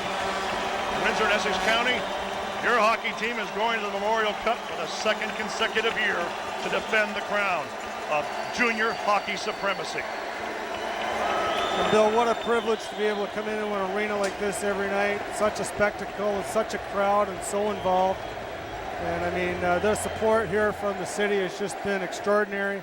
And there's no way that this could have happened. There's no way that the Spits are going to the second Memorial Cup in a row without the support of this community. And well put, Brian. And now when you average over 6,000 fans per game, there's a look at Taylor Hall. Probably the final game, you'll see him here at the WFCU Center. And what a marvelous career Taylor Hall has had here. He came in here as a 15-year-old, of course, with a late birthday. He's a late 91 birthday, and he's acknowledging the crowd now. One of the greatest Spitfires ever to don a Windsor uniform. And did you know that he had a 2-month head start on his beard from Scott Timmins? Yeah. 2 months, maybe 6. There's a look at Adam Henry. Now there's a guy, he was a second-round draft pick. Yes. A lot of people thought that, he was a pretty good hockey player coming in here, but the character that Adam Henry has, the demeanor that he has, he's such a team guy, and he's an unassuming individual, and you got to give a lot of credit. Here's another guy, Greg Nemes. Greg Nemes, they're acknowledging. That first draft, As I said, Dale Mitchell, what an acquisition for Mitchie. Dale Mitchell, yeah. Warren Reichel never expected the arrival of Dale Mitchell and Scott Timmins. And Kenny Ryan. Look what he's meant to this hockey club throughout the playoffs, his never give up attitude. Kenny Ryan added that good feet presence, physical finishes every hit. He competes and he chips in with the goal here and there. This crowd is loud with 1 minute and 38 seconds left before the Spitfires punch their ticket to Brandon, Manitoba. Colts across the line. Here's Mahena taken to the wall by Johnston. A whistle on the play. It's offside. 1:28 remaining in this third period. And who would have thought the Barrie Colts, who breezed through the Eastern Conference with a 12-1 record, would be swept out in the OHL finals? The Colts, one of the best teams in Canada all year long, ran into a juggernaut called the Windsor Spitfires.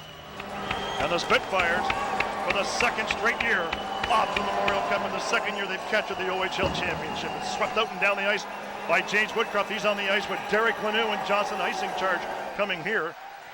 Craig Dunnick was on the ice briefly. And Bill, the Colts really have to be given their credit. What a fine season, what a fine record they put together. They built the team for the long run. Absolutely. I mean, a lot of character on the team. There's a lot of skill we're going to see. We're going to be watching on Saturday night a lot of these hockey players on Hockey Night in Canada, no question. Cleared back to the line. Here's Stannis in the corner. Centering pass in front, blocked by Harry Young. Young will flip it through center ice. On the move is Johnston. Up across the line against Dalton Prout. Final minute of play in the game. Up against the boards. Johnson can't get a stick free. The Colts will come to center. Here's Matt Kennedy. On with Pither. Up across the line. Along with Cameron. These three players will be graduating from the OHL as well as Johnston clears it to the line. And the Spitfires bring it out to center ice. 39 seconds left.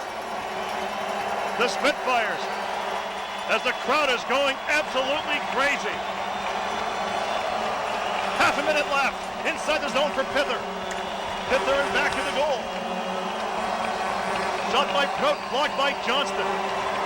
Stephen Johnston slowly to center. 15 seconds to play. Cameron for Kennedy.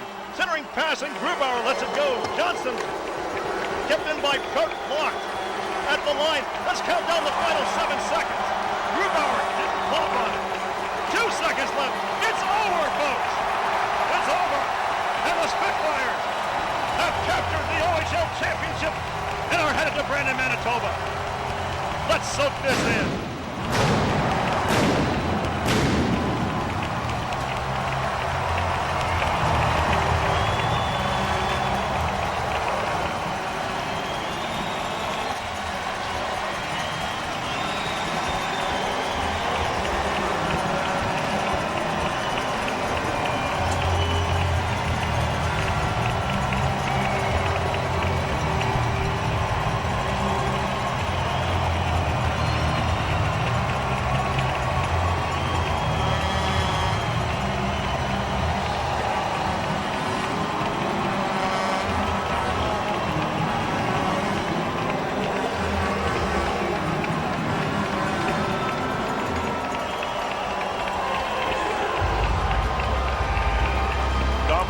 Is down below. He'll be doing interviews at Rinkside. Brian Trenholm is down below, observing what's going on here. I got my own camera phone out here, Bill. This is, I'd be quite remiss to say that I hadn't seen it before, but this really doesn't get old. I mean, what an experience last year against the London Knights, and this year against such a formidable opponent in the Barrie Colts. Number one team in the country. The Spits are able to pull it together here and win it on home ice. This is pretty special. Colts are waiting patiently inside their zone for the Spitfires to do the ceremonial handshake, which will of course happen momentarily. See Bob Bugner hugging Adam Wallace, not able to participate tonight under an indefinite suspension. We'll wait to see what that means for him in the Brandon, Manitoba tournament. Bobby Jones and Philip Grubauer there. Troy Passingham, what has that young man meant to this season? He really bailed the Spits out on so many occasions. became a member the first half of the season, yeah. Oh, he was just so special early on in the season. Came in as kind of an unknown and just really established himself as a top OHL goalie. Teams are now coming to center ice, I would think. Here come the Spitfires to center, and the Colts will join them for the ceremonial handshake, which is always great to see. Let's just watch. All right, down here at ice level, guys, a lot of excitement. DJ, I'm sure you're going to tell us this is something you don't get tired of. Absolutely not, and just to win with these guys one more time. I mean, our backs were against the wall against Kitchener. A lot of people doubted the character, and a lot of people wrote in, thought we were done. These guys are the most resilient hockey team maybe ever to play in the OHL. Turning point in the series, DJ. Well, I think game one, stealing one in their building, gave us confidence. We knew if we can win game two, we're pretty dang good at home here. So, you know, when we won game two, pretty convincing. I know Grubauer turned it around for us. I thought we had a chance to win. Okay, go enjoy this with your son right over there.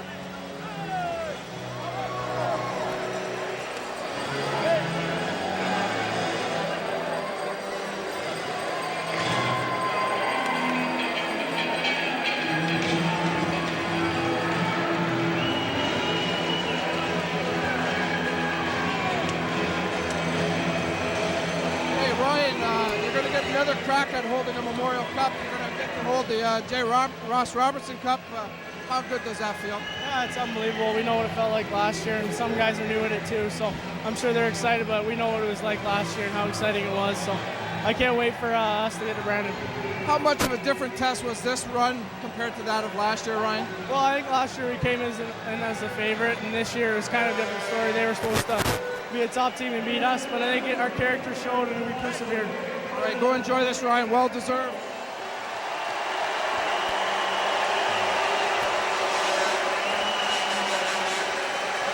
Mark Kent, you came here in a trade. You went to the championship and the Memorial Cup with Belleville. Is this a little redemption for you? Oh yeah, it feels great. Who would have known at the start of the year? At the start of the year, if I could have foreshadowed this, I would have never believed it at all. This is incredible. How tough, or maybe not tough, Mark, but how, I guess, gratifying or special was it to come to a team like this and to fit in right away and accomplish a championship? Oh, it's unbelievable. Again, I would never have thought I'd be on this team. If you had asked me at the start of the year, I came here, great group of guys, fit in well. And you know what? Even when everyone thought that we were out of it, when we were down 3-0 to Kitch, no one in the room let anyone think that, and you know, we all thought positive, and here we are right now. Great stuff, well deserved, Mark. Enjoy this, okay? All right, Mark. Then I need to get a little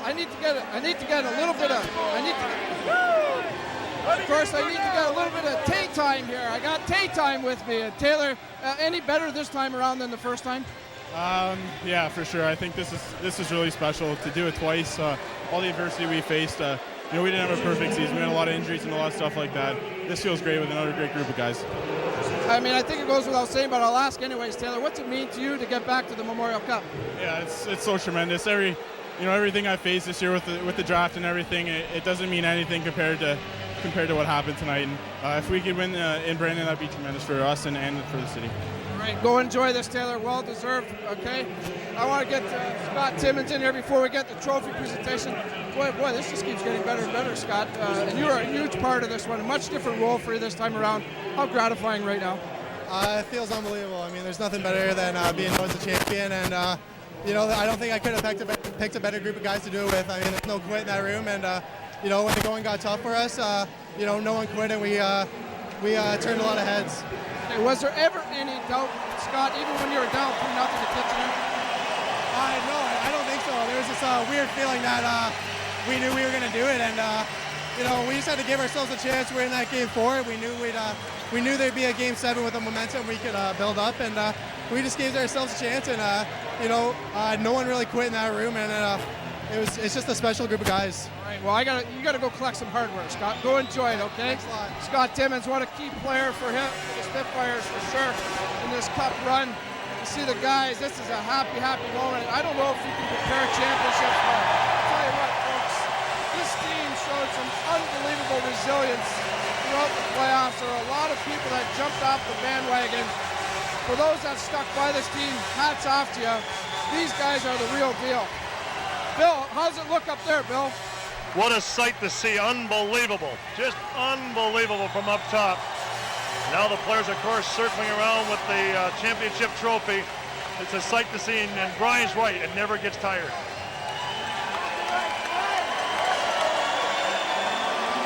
You're right, Bill. I don't know if I could ever get tired of seeing something so wonderful as this. I mean, you know, for a hometown team here, you look at some of the characters there. Scott Timmins, Dom talked about the acquisition of him and the unexpected return of him from the Florida Panthers. We thought he'd be playing the year in the American Hockey League. There were a lot of factors that really contributed to this Windsor Spitfire team. And you know what we talked about, at depth has been the consensus issue with the Windsor Spitfires. All right, back down here at ice level. Justin Shuck just said to me, boy, Dom, it's really loud in here. We wouldn't want it any other way, Justin. How much did you guys feed off of this crowd? Oh, it's great here. I mean, Barrie's played in some quiet crowds here coming down the playoff stretch, and the fan support here in Windsor has just been incredible the last 3 years here. You're going back to the Memorial Cup. Of course, you suffered an injury early on in the Cup last spring. You got to be just chomping at the bit to get back there. Oh, yeah, I can't wait. I mean, hoisting the Mem Cup with 2 arms this year will be quite an accomplishment, and hopefully the Windsor Spitfires can repeat again. Go enjoy it, Justin. I want to get this guy right here. The GM, the architect, as I like to call him. Take a deep breath, Warren. How special? I mean, you've won championships, but this one, I don't know. There's something different about this one, Warren. Well, you just kept believing obstacles we faced, and just like leadership, right? I really feel sad that it's Nemo's, Henrique's, Kandari, Wellwood's last game, you know, in this building. We got lots of games to play still, but for our fans, so many guys stepped up. What do you say about Grubauer? Unbelievable. Well, you and Coach Bugner, I mean, put so much faith into these guys. We saw it last spring, what you guys did, and then even now, Coach Bugner joins us too. How good does this feel, Bob? Oh, it's amazing. I thought you don't ever get chances like this. More than once you're thinking to come back here again and be in a position to go back to another Memorial Cup. All the credit goes to the kids. It's a special group over there. Where do you guys draw your energy and your faith in this team? Is it just these guys? I love to win, and I'll tell you what, we're breeding it here. We've won. It's contagious. And who wouldn't want to play here for your young kid? And these guys did a hell of a job on the bench. Unbelievable job. Bob, you got to be. Go ahead, Bob. No, I was just going to answer that last part of the question. I think, you know what, we bring our passion. We love the game. And it's a great place to come to work every day. It's a great place to come for these kids to develop. And I think they feed off that passion that we have. And, you know, the leadership, it starts with the 90 crew. To see these guys come in here their first year, where they came from and where they're at right now, that's what makes our team run, and just a great bunch of kids. After the emotional series with Kitchener, to sweep Barrie, does it make it that all much more special? I think we drew off that inspiration. We knew we had to play our best to beat this Barrie team. We had great performances. Look no further, and Philip Grubauer, what a great, you know, Warren bring him in at the deadline. I thought he was a hero for us. Well, obvious question, guys. How ready is this team for the Cup now? Oh, we're good. I mean, we got a couple bruises, but nothing bad. Boogie's going to get him a lot of rest. We're going to do a lot of scouting here. And I'll tell you what, we're ready to go. And it's been a whirlwind for my family here the last 4 days. I just want to thank the people of the city of Windsor for supporting us, and Bob and I since we bought the team, and Pete Dobrich. And we're thinking about Pete right now. His dad's sick, and we're thinking about him out there. Well, I think the city wants to thank you guys. The whole area wants to thank you guys. Bob, a couple more comments here. Yeah, I just so proud of the guys. So it's great to see the city again behind us. Can't say enough about our fans, the support we've had all year. And I'd like to send my prayers and wishes out to Peter and his family tonight as well. All right, great stuff, guys. Enjoy this. We'll talk down the road. 2 masterminds right here of the game. Everybody heard the chant, Groovy, Groovy, Groovy. Doesn't get any better, does it? I mean, it was a great game. Unbelievable feeling right now. Philip, where did your game change? I'm guessing it came in the Kitchener series where I know you had a chat with the coaches, especially Bob, and you've guaranteed him or promised him that you'll never let them down again. Yeah, I mean, I got a break there, and it was the best thing that can happen for me. I got refocused, and That was the main thing for me. Is that all it was, though, Philip? Just a need to get refocused and play the way you felt you could play? Just one game off, and that was it. Tell me, Philip, what's it mean to you? Of course, you came here via trade, and we knew the couple of other Belleville guys, Johnson and Canton, were all part of a Memorial Cup. I'm sure they talked to you about it a little bit. What's it mean to you to come and play on a team like this and get a crack at the Memorial Cup? It's unbelievable. I've never won anything in my life, and that's the biggest thing I've won right now. And when I was in Belleville, it was last place, and we never thought about going to the OHL championships, and now I'm here and won it. It's great. You enjoy this, Philip. You need pick a team picture. Get in there. Congrats on everything. We love you here in Windsor, that's for sure. Philip Grubar, what a story developing there. Philip Grubar, I mean, some people can call him the MVP. You can call it whatever you want. The guy stops pucks. That's the bottom line. The fans have just fallen in love with this guy. And now you get the traditional team picture. So great stuff there. Bill, again, I know you're soaking it all in up top there. Are you enjoying this or what? Yes, and I finally have stuck around for the celebrations here, and I've got my lucky Spitfires shirt on, so that's not to take credit for the win there, Doug. But yes, the Spitfires, there's a crowd just going crazy. Still here in Windsor, unbelievable feeling. Brian? You're so right, Bill. Again, just want to bring things back into perspective here and wish my condolences and wishful feelings here to Peter Dobert, to the family. Pete's dad is battling health-wise here, and we really wish him.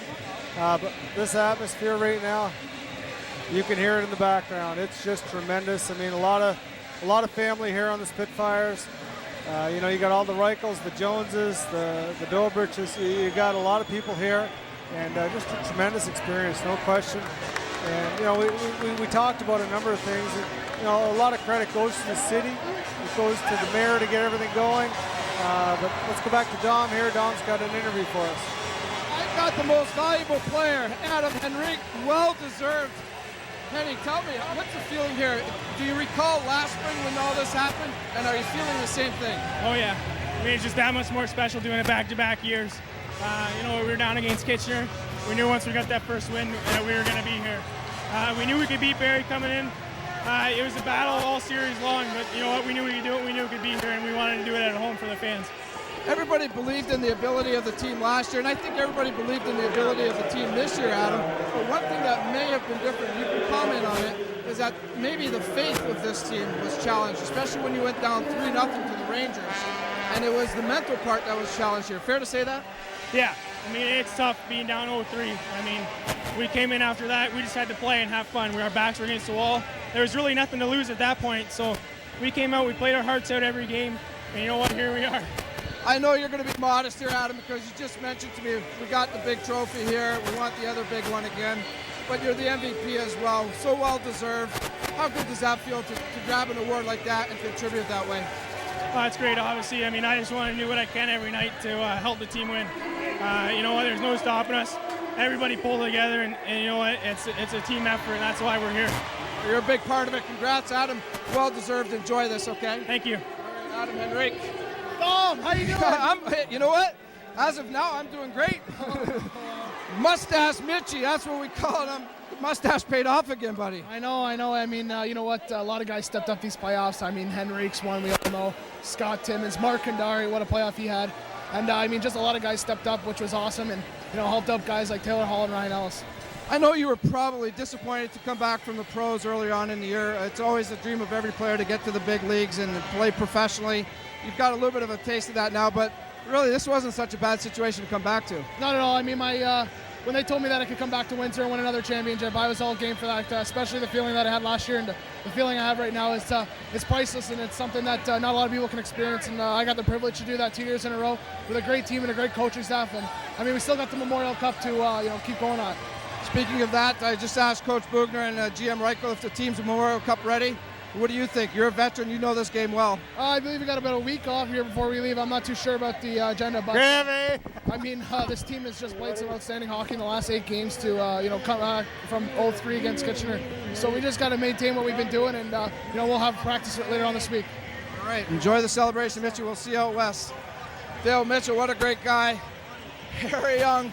What a time for you. You just signed a pro contract with the Devils. Congrats on that. Thank you. How exciting was it for you, Harry, to be able to go over there and get the J. Ross Robertson again handed to you as the captain of the Windsor Spitfires? It's a dream come true for me. I mean, I said it last year, I'll say it again. I grew up watching the Spitfires. I'm a hometown kid. This is everything I ever dreamed of. So, you know what? I got to thank the fans. They make everything worthwhile. Of course, you're in the same boat as Dale Mitchell. You came back as an overage player. There was only one goal for this team, and that was to get back to the Memorial Cup. You're going there, Harry. How gratifying is that? This group of guys, you know what? We really deserve it. We've worked hard for years. You know, the fans were with us when we went through the bad times. Now it's the good times, and this group of guys can do anything. A lot of character in this room, a lot of leadership. So, got to thank the players and the fans for that. Of course, Harry, you were pretty busy in the summer touring around with the Memorial Cup. I'm sure you wouldn't mind that assignment again here. Oh, it was a great summer, and I'd love to do it again. All right, Harry, enjoy. Congrats. Well done. We're all proud of you and happy for you for sure. What a great captain, Harry Young. What can you say about this guy? This guy's pretty special, that's for sure. Finally, a good smile, a well-deserved smile. Some relief here, I would imagine, Greg. Oh, for sure. You know, we wanted to end it tonight in front of these great fans, and you know, we came out and played the way we wanted to. Greg, are you all surprised? I mean, Barrie's a quality team, no question about it, but to take them in 4 games, that just has to make it a little more sweeter to accomplish it that way. Absolutely. They're a great team, and they were amazing all year, but we knew we could catch them off guard if we stole one in their barn, and we ended up coming away with 2. So once we got it back home, we kept playing the same way, and it worked out for us. Of course, you could be playing in your final days as a Spitfire. Did that come to mind at all throughout these playoffs for you? First mention of it was before the game today. Boog said there could be 10 or 12 of us in our last game here, so it's pretty special to go out this way. Well, enjoy it here, again, Greg, and good luck in the Cup. We'll see you out there. Thanks. Greg Nemes, certainly the best shutdown guy in the league, bar none, folks. This guy is special. What a job, Mark Kandari. Any better this time around, or is it about the same? For me, it's another time around, but you know what? The feeling's still there. If anything, it's better. I had so much fun this playoffs. My role here was great. It was just an unbelievable time. I can't explain to you my feelings right now. So much fun, and people are probably scratching their heads. Boy, the guy had to work his butt off and take on the toughest role every game. How can that be fun? It was great. Hey, you know what? I look at a challenge like that, and I thrive in it. And anytime you put a good line in front of me, I'm going to do my best to shut them down. Obviously, against Kitchener and against Barrie here, we were able to do that. I was able to play my best hockey, and it paid off for us. Look, 4 straight. It's really a credit to all of us here, though. Amazing cast of guys, amazing coaching staff. You know what? Everyone was just great here. I know you want to enjoy this for the moment, Mark, but you guys are not going to let up here, I'm sure. I'm sure Coach Berger's going to get right at it and get you guys prepared for the Memorial Cup. How will you push yourselves to not be satisfied? You know what? We got a taste of it right now. We're so close. We're breathing on it. We're breathing on down the other neck. And you know what? We're going to take it home. We know what it takes here. We won it last year. We won the Memorial Cup last year. There's no giving up on this team. And believe it or not, we go there. We're gonna bring it home. All right. I like that idea. Congratulations, Mark. Job well done. Best defenseman right there. Hey, I couldn't be more happier for this guy. I'll tell you what. A local guy, played Windsor minor hockey, came here via a trade, and I know, Zach, I know you loved it in Peterborough, great organization, but really to come home and get a chance to win a championship and accomplish it, how special is that for you? Yeah, it's an unbelievable feeling. It's been a rough ride a bit this year. First game here, getting suspended for 20 games, but it's been great. Also being down 3-0 to Kitchener and looking at every guy in that room and believing in ourselves, and then coming into this series and sweeping them on our home ice in front of friends and family. It's an unbelievable feeling, and it's something I'll always remember. How much did it contribute, Zach, that you came to Windsor, knowing some of the guys here, knowing Bob Bugner? How much did that help you? Helped a lot. Made it an easy transition. Obviously, friends and family were here to support me. I worked out with guys here on the summer, so they made it easy, introduced me to everyone. And then the coaching staff, they've just been unreal to me here, and it's something special, like I said, and it's surreal right now. I can't really put it into words. I'm so happy to call you a champion. You are well-deserved, Zach, and we'll see you out west, and good luck with everything, okay? Thanks a lot, Dom. Zach Cassian, a local product. You know what? Too many people worried about this guy. Come here, Cam Fowler. How you doing? Everybody was talking, Cam, what's going on with Cam? Nothing wrong with Cam. He's just fine. Couple of goals tonight. He's outstanding. Any NHL team that gets this guy is getting a special player, Cam. You came here with one thing in mind, to win a championship. You've accomplished that here in the OHL. I know the Memorial Cup is the big prize that you want, but you're almost there. How much does this mean to you, Cam? Oh, this is unbelievable, especially to win it with this group of guys, guys that I've really gotten to know and love in the locker room, and being able to hug them all and just know that we all put in our effort and came out with a championship. It's a feeling that I can't describe. I have to ask you, Cam, of course there's a good veteran core here of guys that won last year. They know what it's all about. For yourself, this was somewhat of an educational experience, I would imagine. What did you learn through this process getting to this point? I kind of learned about playoff hockey and the overall style of OHL, and there's a lot of ups and downs in this playoff hockey, and you got to really stay at an even keel. And when we went down 0-3 to Kitchener, it was the leadership and the guys in the locker room that were able to step up and get us back to where we needed to be. So it's just staying at an even keel and looking to the leaders in your locker room. You must be just chomping at the bit to get out west. I'm really looking forward to it. I heard it's unbelievable, so I can't wait. Cam, happy for you, man. Keep going, and we'll talk to you later. Cam Fowler, just outstanding, that's for sure. You know what? This is such a special bunch. I mean, last year they were special. This year doesn't get any better. Another guy that I just love watching to play. I'm going to miss him next year because he's playing pro hockey, folks, but not a bad way to go out, Eric. No, definitely not. I mean, I'm glad we finished it off the right way, especially at home, so all the fans can enjoy it. How different was this run compared to that of last year? Now that you have a chance to reflect on it. Yeah, it's very different, especially we had different battles to go through. I mean, going down 0-3 early in the Kitchener series, I mean, it took us a lot. We had to dig deep to come back and win that series, and hopping right into the Barrie one. It was not an easy road. I think it was easier last year, but I'm glad we got it over with. There were times this year, Eric, where, I don't know, some of the people around said, nah, Spitfires, they don't have it this year. They're not as motivated. How did you fight off those kind of criticisms and accomplish this? Well, I think they were right. I don't think the guys were very motivated, especially the first half of the season. I mean, we didn't get much break, especially going into NHL camps and whatnot, and going into the workouts in the off season. But when it came down to crunch time, the guys really stepped up and showed everybody what the Spits are all about. Very gratifying for you though, Eric. I mean, you got another OHL championship, you got another crack at the Memorial Cup, you have one ring already, a pro contract in your back pocket. Boy, oh boy, your career is just going so much in the right direction here. Yeah, it is, and I think I give a lot to my coaches. I mean, they've brought me a long way, and they never gave up on me, and they knew that I could be a great player, especially in the OHL, and I give them full credit, and I'm happy that I was drafted here. All right, enjoy this, Eric, and good luck to you out west, okay? Eric Wellwood, one of the star Spitfire players. You know what?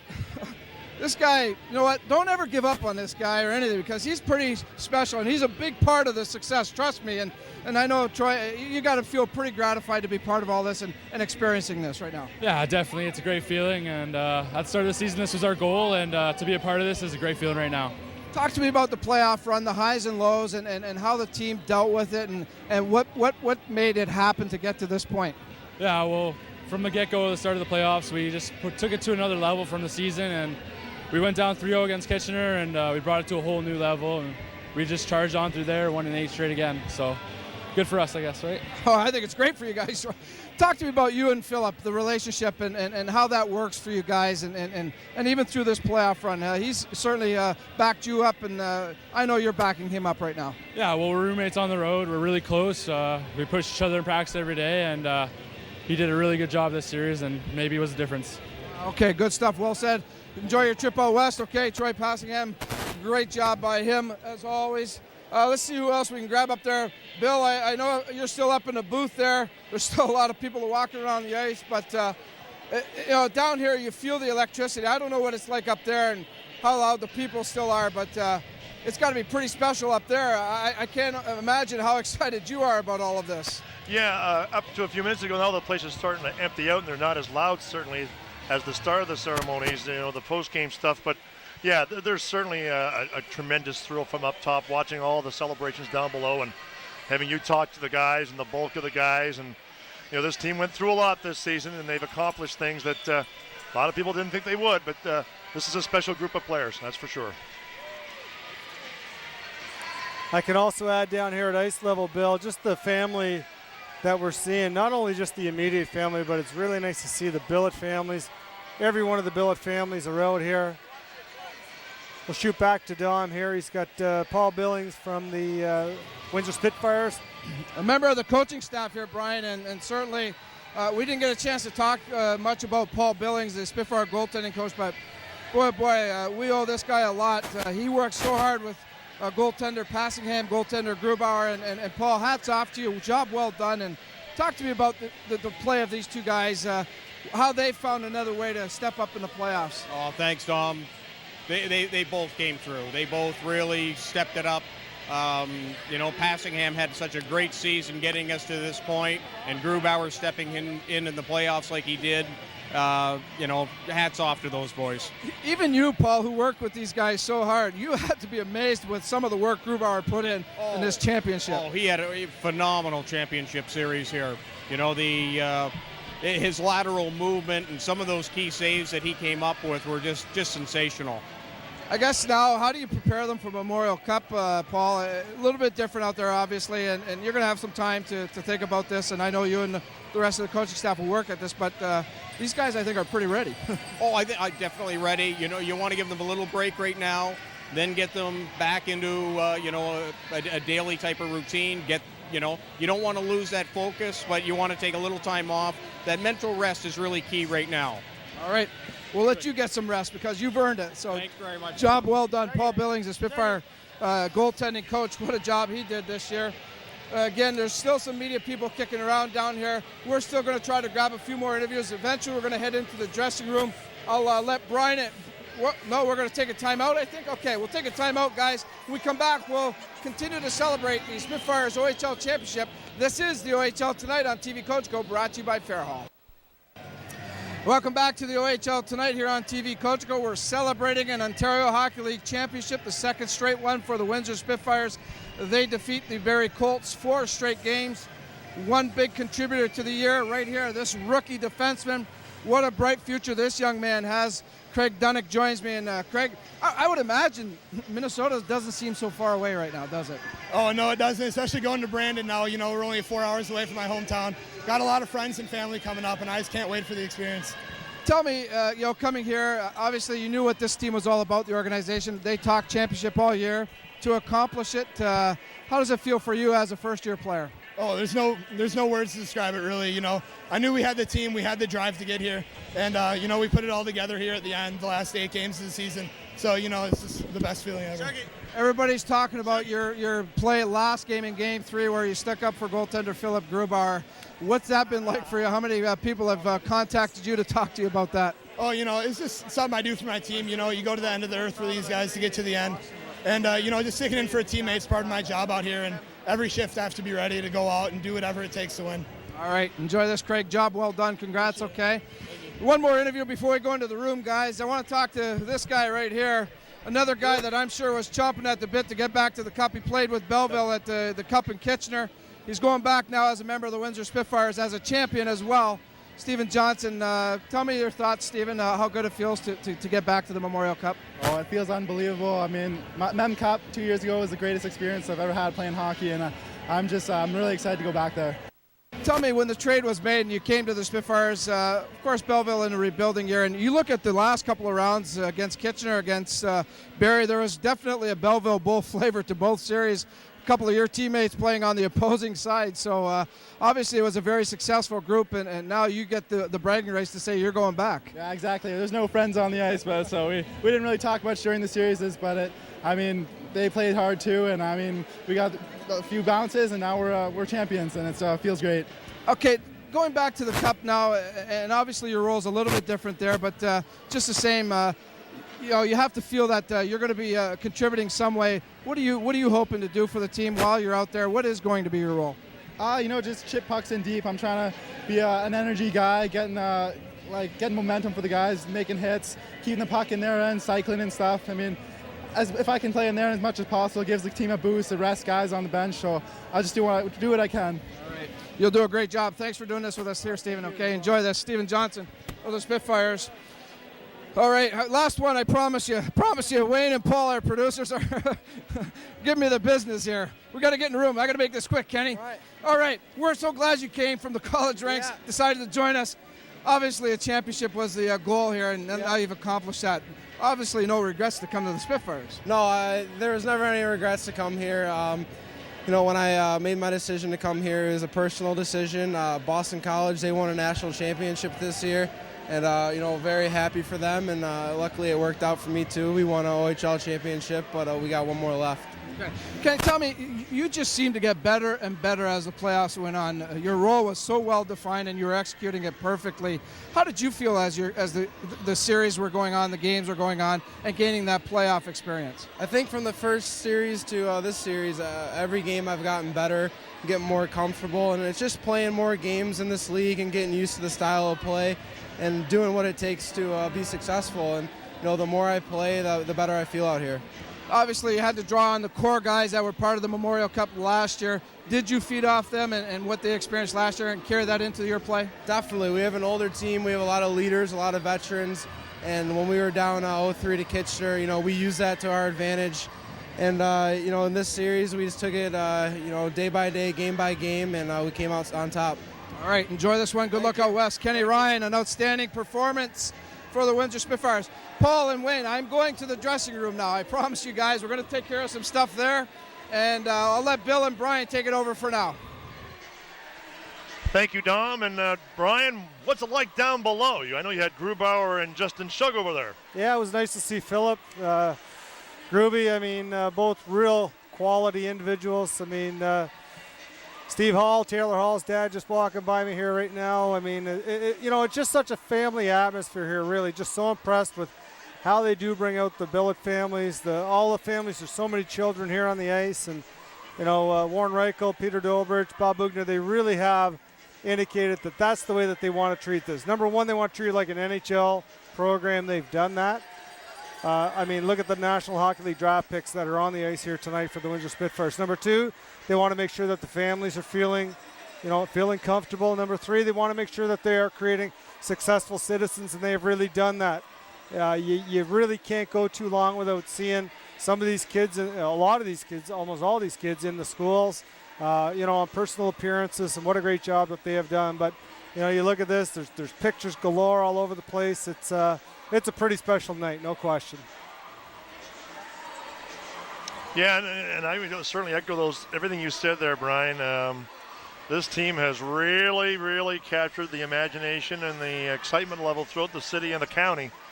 It's greater than ever, and in fact, it's still growing. Well, not only the city and the county, but the nation right now. The CHL in general. 1991, 1992, the last time that a CHL team was able to repeat to go to the Memorial Cup. What a testament. So we're hoping to continue the excitement tonight, and we're going to head it down to Domenic Papa in the Spitfire dressing room. Take it away, Dom. Yes, indeed. We're in the dressing room. We'll get some of the guys behind the scenes because this is a total team effort, guys, and no doubt about it, the Spitfires have the premier off-ice guys to take care of these guys, and they're a big part of what happens here. Joey Garland experienced his second straight championship. How does it feel for you, Joey? You go around this a second time. Any different? Yeah, there's always differences. Obviously, a lot of the personnel carried over, but this year's team is the character we showed being down 0-3 to steamroll come back is unbelievable. And some of the stuff that these guys battled through this year, a lot different than last year, and I'm really proud of these guys. Yeah, you lead me right into my next question, Joey. A lot of these guys have those nagging injuries, and I know we don't want to go into too much detail, but just the same, you're the guy that has to fix them up, and you were working around the clock, I would imagine, and certainly I know a lot of these guys mention how well you do for them and make them continue to go. How tough was that for you this year? This year was a battle at times. There's a few guys playing right now, probably stuff that they wouldn't otherwise be playing in if it wasn't for the finals. But they're really hard guys. They want to play. They want to win. That is just goes to the character that they have. What's it mean to you, Joey, to have those kind of guys and play through that and certainly take your advice? Well, it makes me very proud to see them go out and excel, especially at this level. It's an unbelievable feeling. All right, enjoy this, Joey. Job well done. Joey Garland does an outstanding job taking care of these guys. It's unbelievable how much he goes through and what he has to do. And just a great job again by all these guys. We're going to hang around the room for a little bit here. The players are slowly filtering in. We're also going to get some of the guys that work behind the scenes here. But for now, let's go back up to Bill and Brian, and they can carry it outside there and show us what's happening.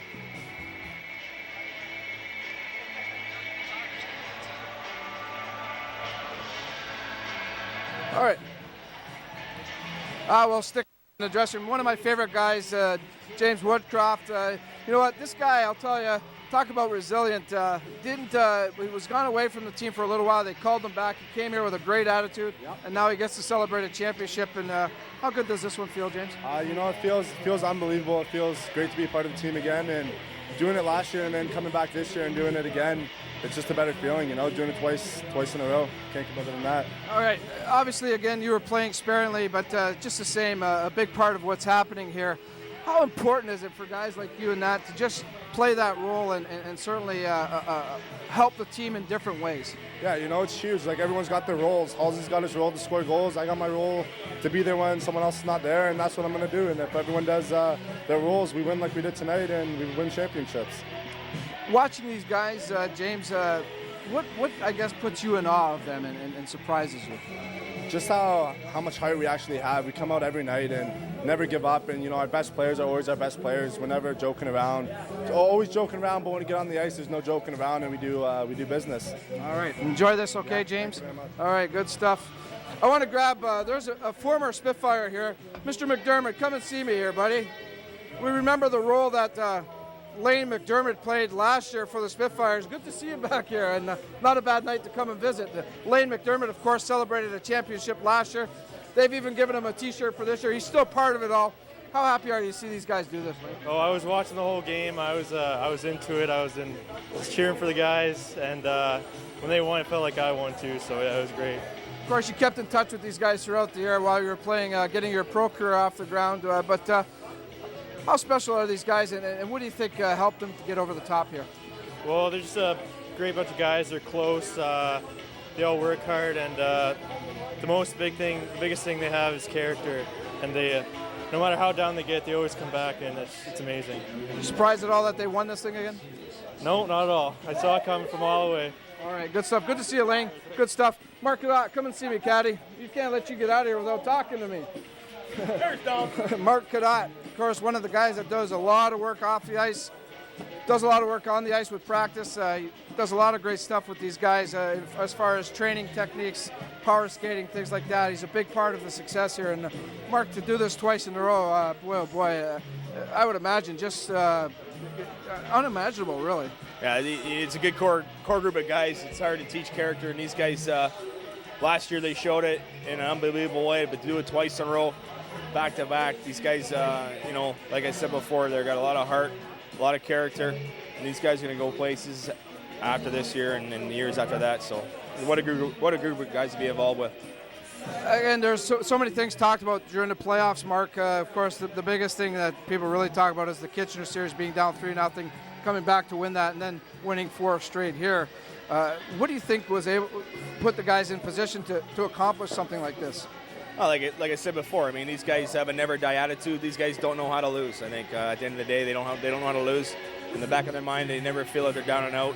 And like I said before, you know, you get one win in the Kitchener series. That's all they needed to snowball it. They build off each other, feed off their emotion. And like I said before, they don't know how to lose. Any different approach this year for the Cup because of the guys that are here, or is it basically the same? Do you think Coach Bugner and them will definitely approach it the same as last year? I would assume so. I mean, last year, you know, we went in last year as a heavy favorite, and we came out that way. And I think this year as well, we're going to end up rolling the same way. I mean, we don't change too much. We have the same group of guys, and there's no reason why we shouldn't really do strong and come M Cup. All right, enjoy this one, Mark. Great job. Thanks for all your hard work. Mark Cadat, one of the off-ice coaches. He works on ice actually as well, so he does a great job for this team. Just going to kick around here for a couple of minutes to see who else we can dig up. Again, we're trying to get a lot of the guys behind the scenes that really don't get a lot of the attention that the players get. And you know what? A lot of these guys don't really care to be put into the spotlight, but I think it's our job here to do that here tonight. So let's take a quick timeout, guys. We're going to see who else we can dig up here. And when we come back, we'll continue our coverage of the Spitfires OHL Championship. This is the OHL Tonight on TV Cogeco, brought to you by Fairhall. Welcome back to the OHL Tonight here on TV Cogeco. We continue our coverage of the Spitfires OHL Championship. They defeat the Barrie Colts 4 straight games. They're on their way to Brandon, Manitoba to try to defend their Memorial Cup championship of last spring. Joining me, of course, our guys here on the TV Cogeco team and the crew. Brian Trenholm, our OHL analyst, our voice of the Spitfires, Bill Kelso. Quickly, Brian, your comments on everything that's transpired here. And you know what? You just have to love the resiliency of this group. Yeah, DJ Smith said it's the most resilient group he's ever seen, and you know what, that's got to be true. The Kitchener series is absolutely huge. How they were able to come back at 3 games down was just nothing but awe-inspiring. And you know what, to come back and face a Barrie Colts team, obviously the #1 team in the nation, and to play the way that they did, it's something special. Bill, I know you put a Spitfire heart tattooed on your crest. Well, you've got it on your T-shirt tonight. You have to be so pleased. Back-to-back years, you get to call the Spitfires winning a championship. Oh, this is unbelievable experience. 2 great years in a row. This team, like I said in the broadcast, Dom, you can bend them, but you can't break them, and they proved it again tonight. Do the Spitfires go into the Cup now as the favorites after knocking off the #1 team in the country? Is that fair to say? It's hard to say. I mean, each league has their champion. Each league is different. They bring their own strengths and weaknesses. You know, you really got to throw the national rankings out at this point. But certainly they got to go in feeling good about themselves. They bounce back from a lot of adversity, and I think it's they got to head in there with a good feeling. Bill, you get last say here. What's your prediction out there? We're coming back with a second cup. Second consecutive Memorial Cup for the Windsor Spitfires, folks. Got to thank these 2 guys. They put up with a lot of me this year, as they do every year. Brian, you're the best in the league, no doubt about it. And Bill, I've always said it, you're the best voice in the league, and I mean that from the heart. You guys do a great job. Thanks for everything. You guys are a big part of this, and certainly you make our team that much more special as well. Thanks for that. It's been a great run. I got to also praise our crew here. We've got a few of them working here in the room with me tonight. Of course, without them, none of this is possible. We have the 2 best guys at the head of all of this. Well, 3, I guess. We got Robert Skuzlin, our executive producer, Wayne Jenner, bar none, the best producer, sports producer I've worked with in my life. And I don't say that just to say that. This guy is amazing, what he does for us, how good he makes us feel, and how easy he makes our job throughout the year, throughout the broadcast. Wayne, thank you so much. Our technical producer, Paul Tan, he's rigging up lines, making things happen. Paul never says no to anything we ask, and we certainly appreciate that. And he does a great job. Paul and I, just to let you Spitfire fans know, Paul and I will be heading out west to Brandon, Manitoba. We'll be doing some exclusive stuff for you, pre-game show. Before each Spitfire game, we'll have behind-the-scenes stuff for you. We'll give you some coverage that nobody else will be providing for you. We'll follow the Spitfires right to the end again this year. So we look so forward to going out west and helping these guys, or hoping and wishing these guys the best luck, and hopefully they do come back with a Memorial Cup. So that's the story here. It's complete in Ontario. The Spitfires have repeated as OHL champions. On behalf of everybody here at TV Cogeco, this is Domenic Papa wishing you a great night. Thanks for tuning in. Thanks for all your support this season. Enjoy it, Spitfire fans, because you're champions just like your hockey team. Take care, everybody. Have a great night.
This is your world, where you get ready for movie night, a gaming session, or some downtime.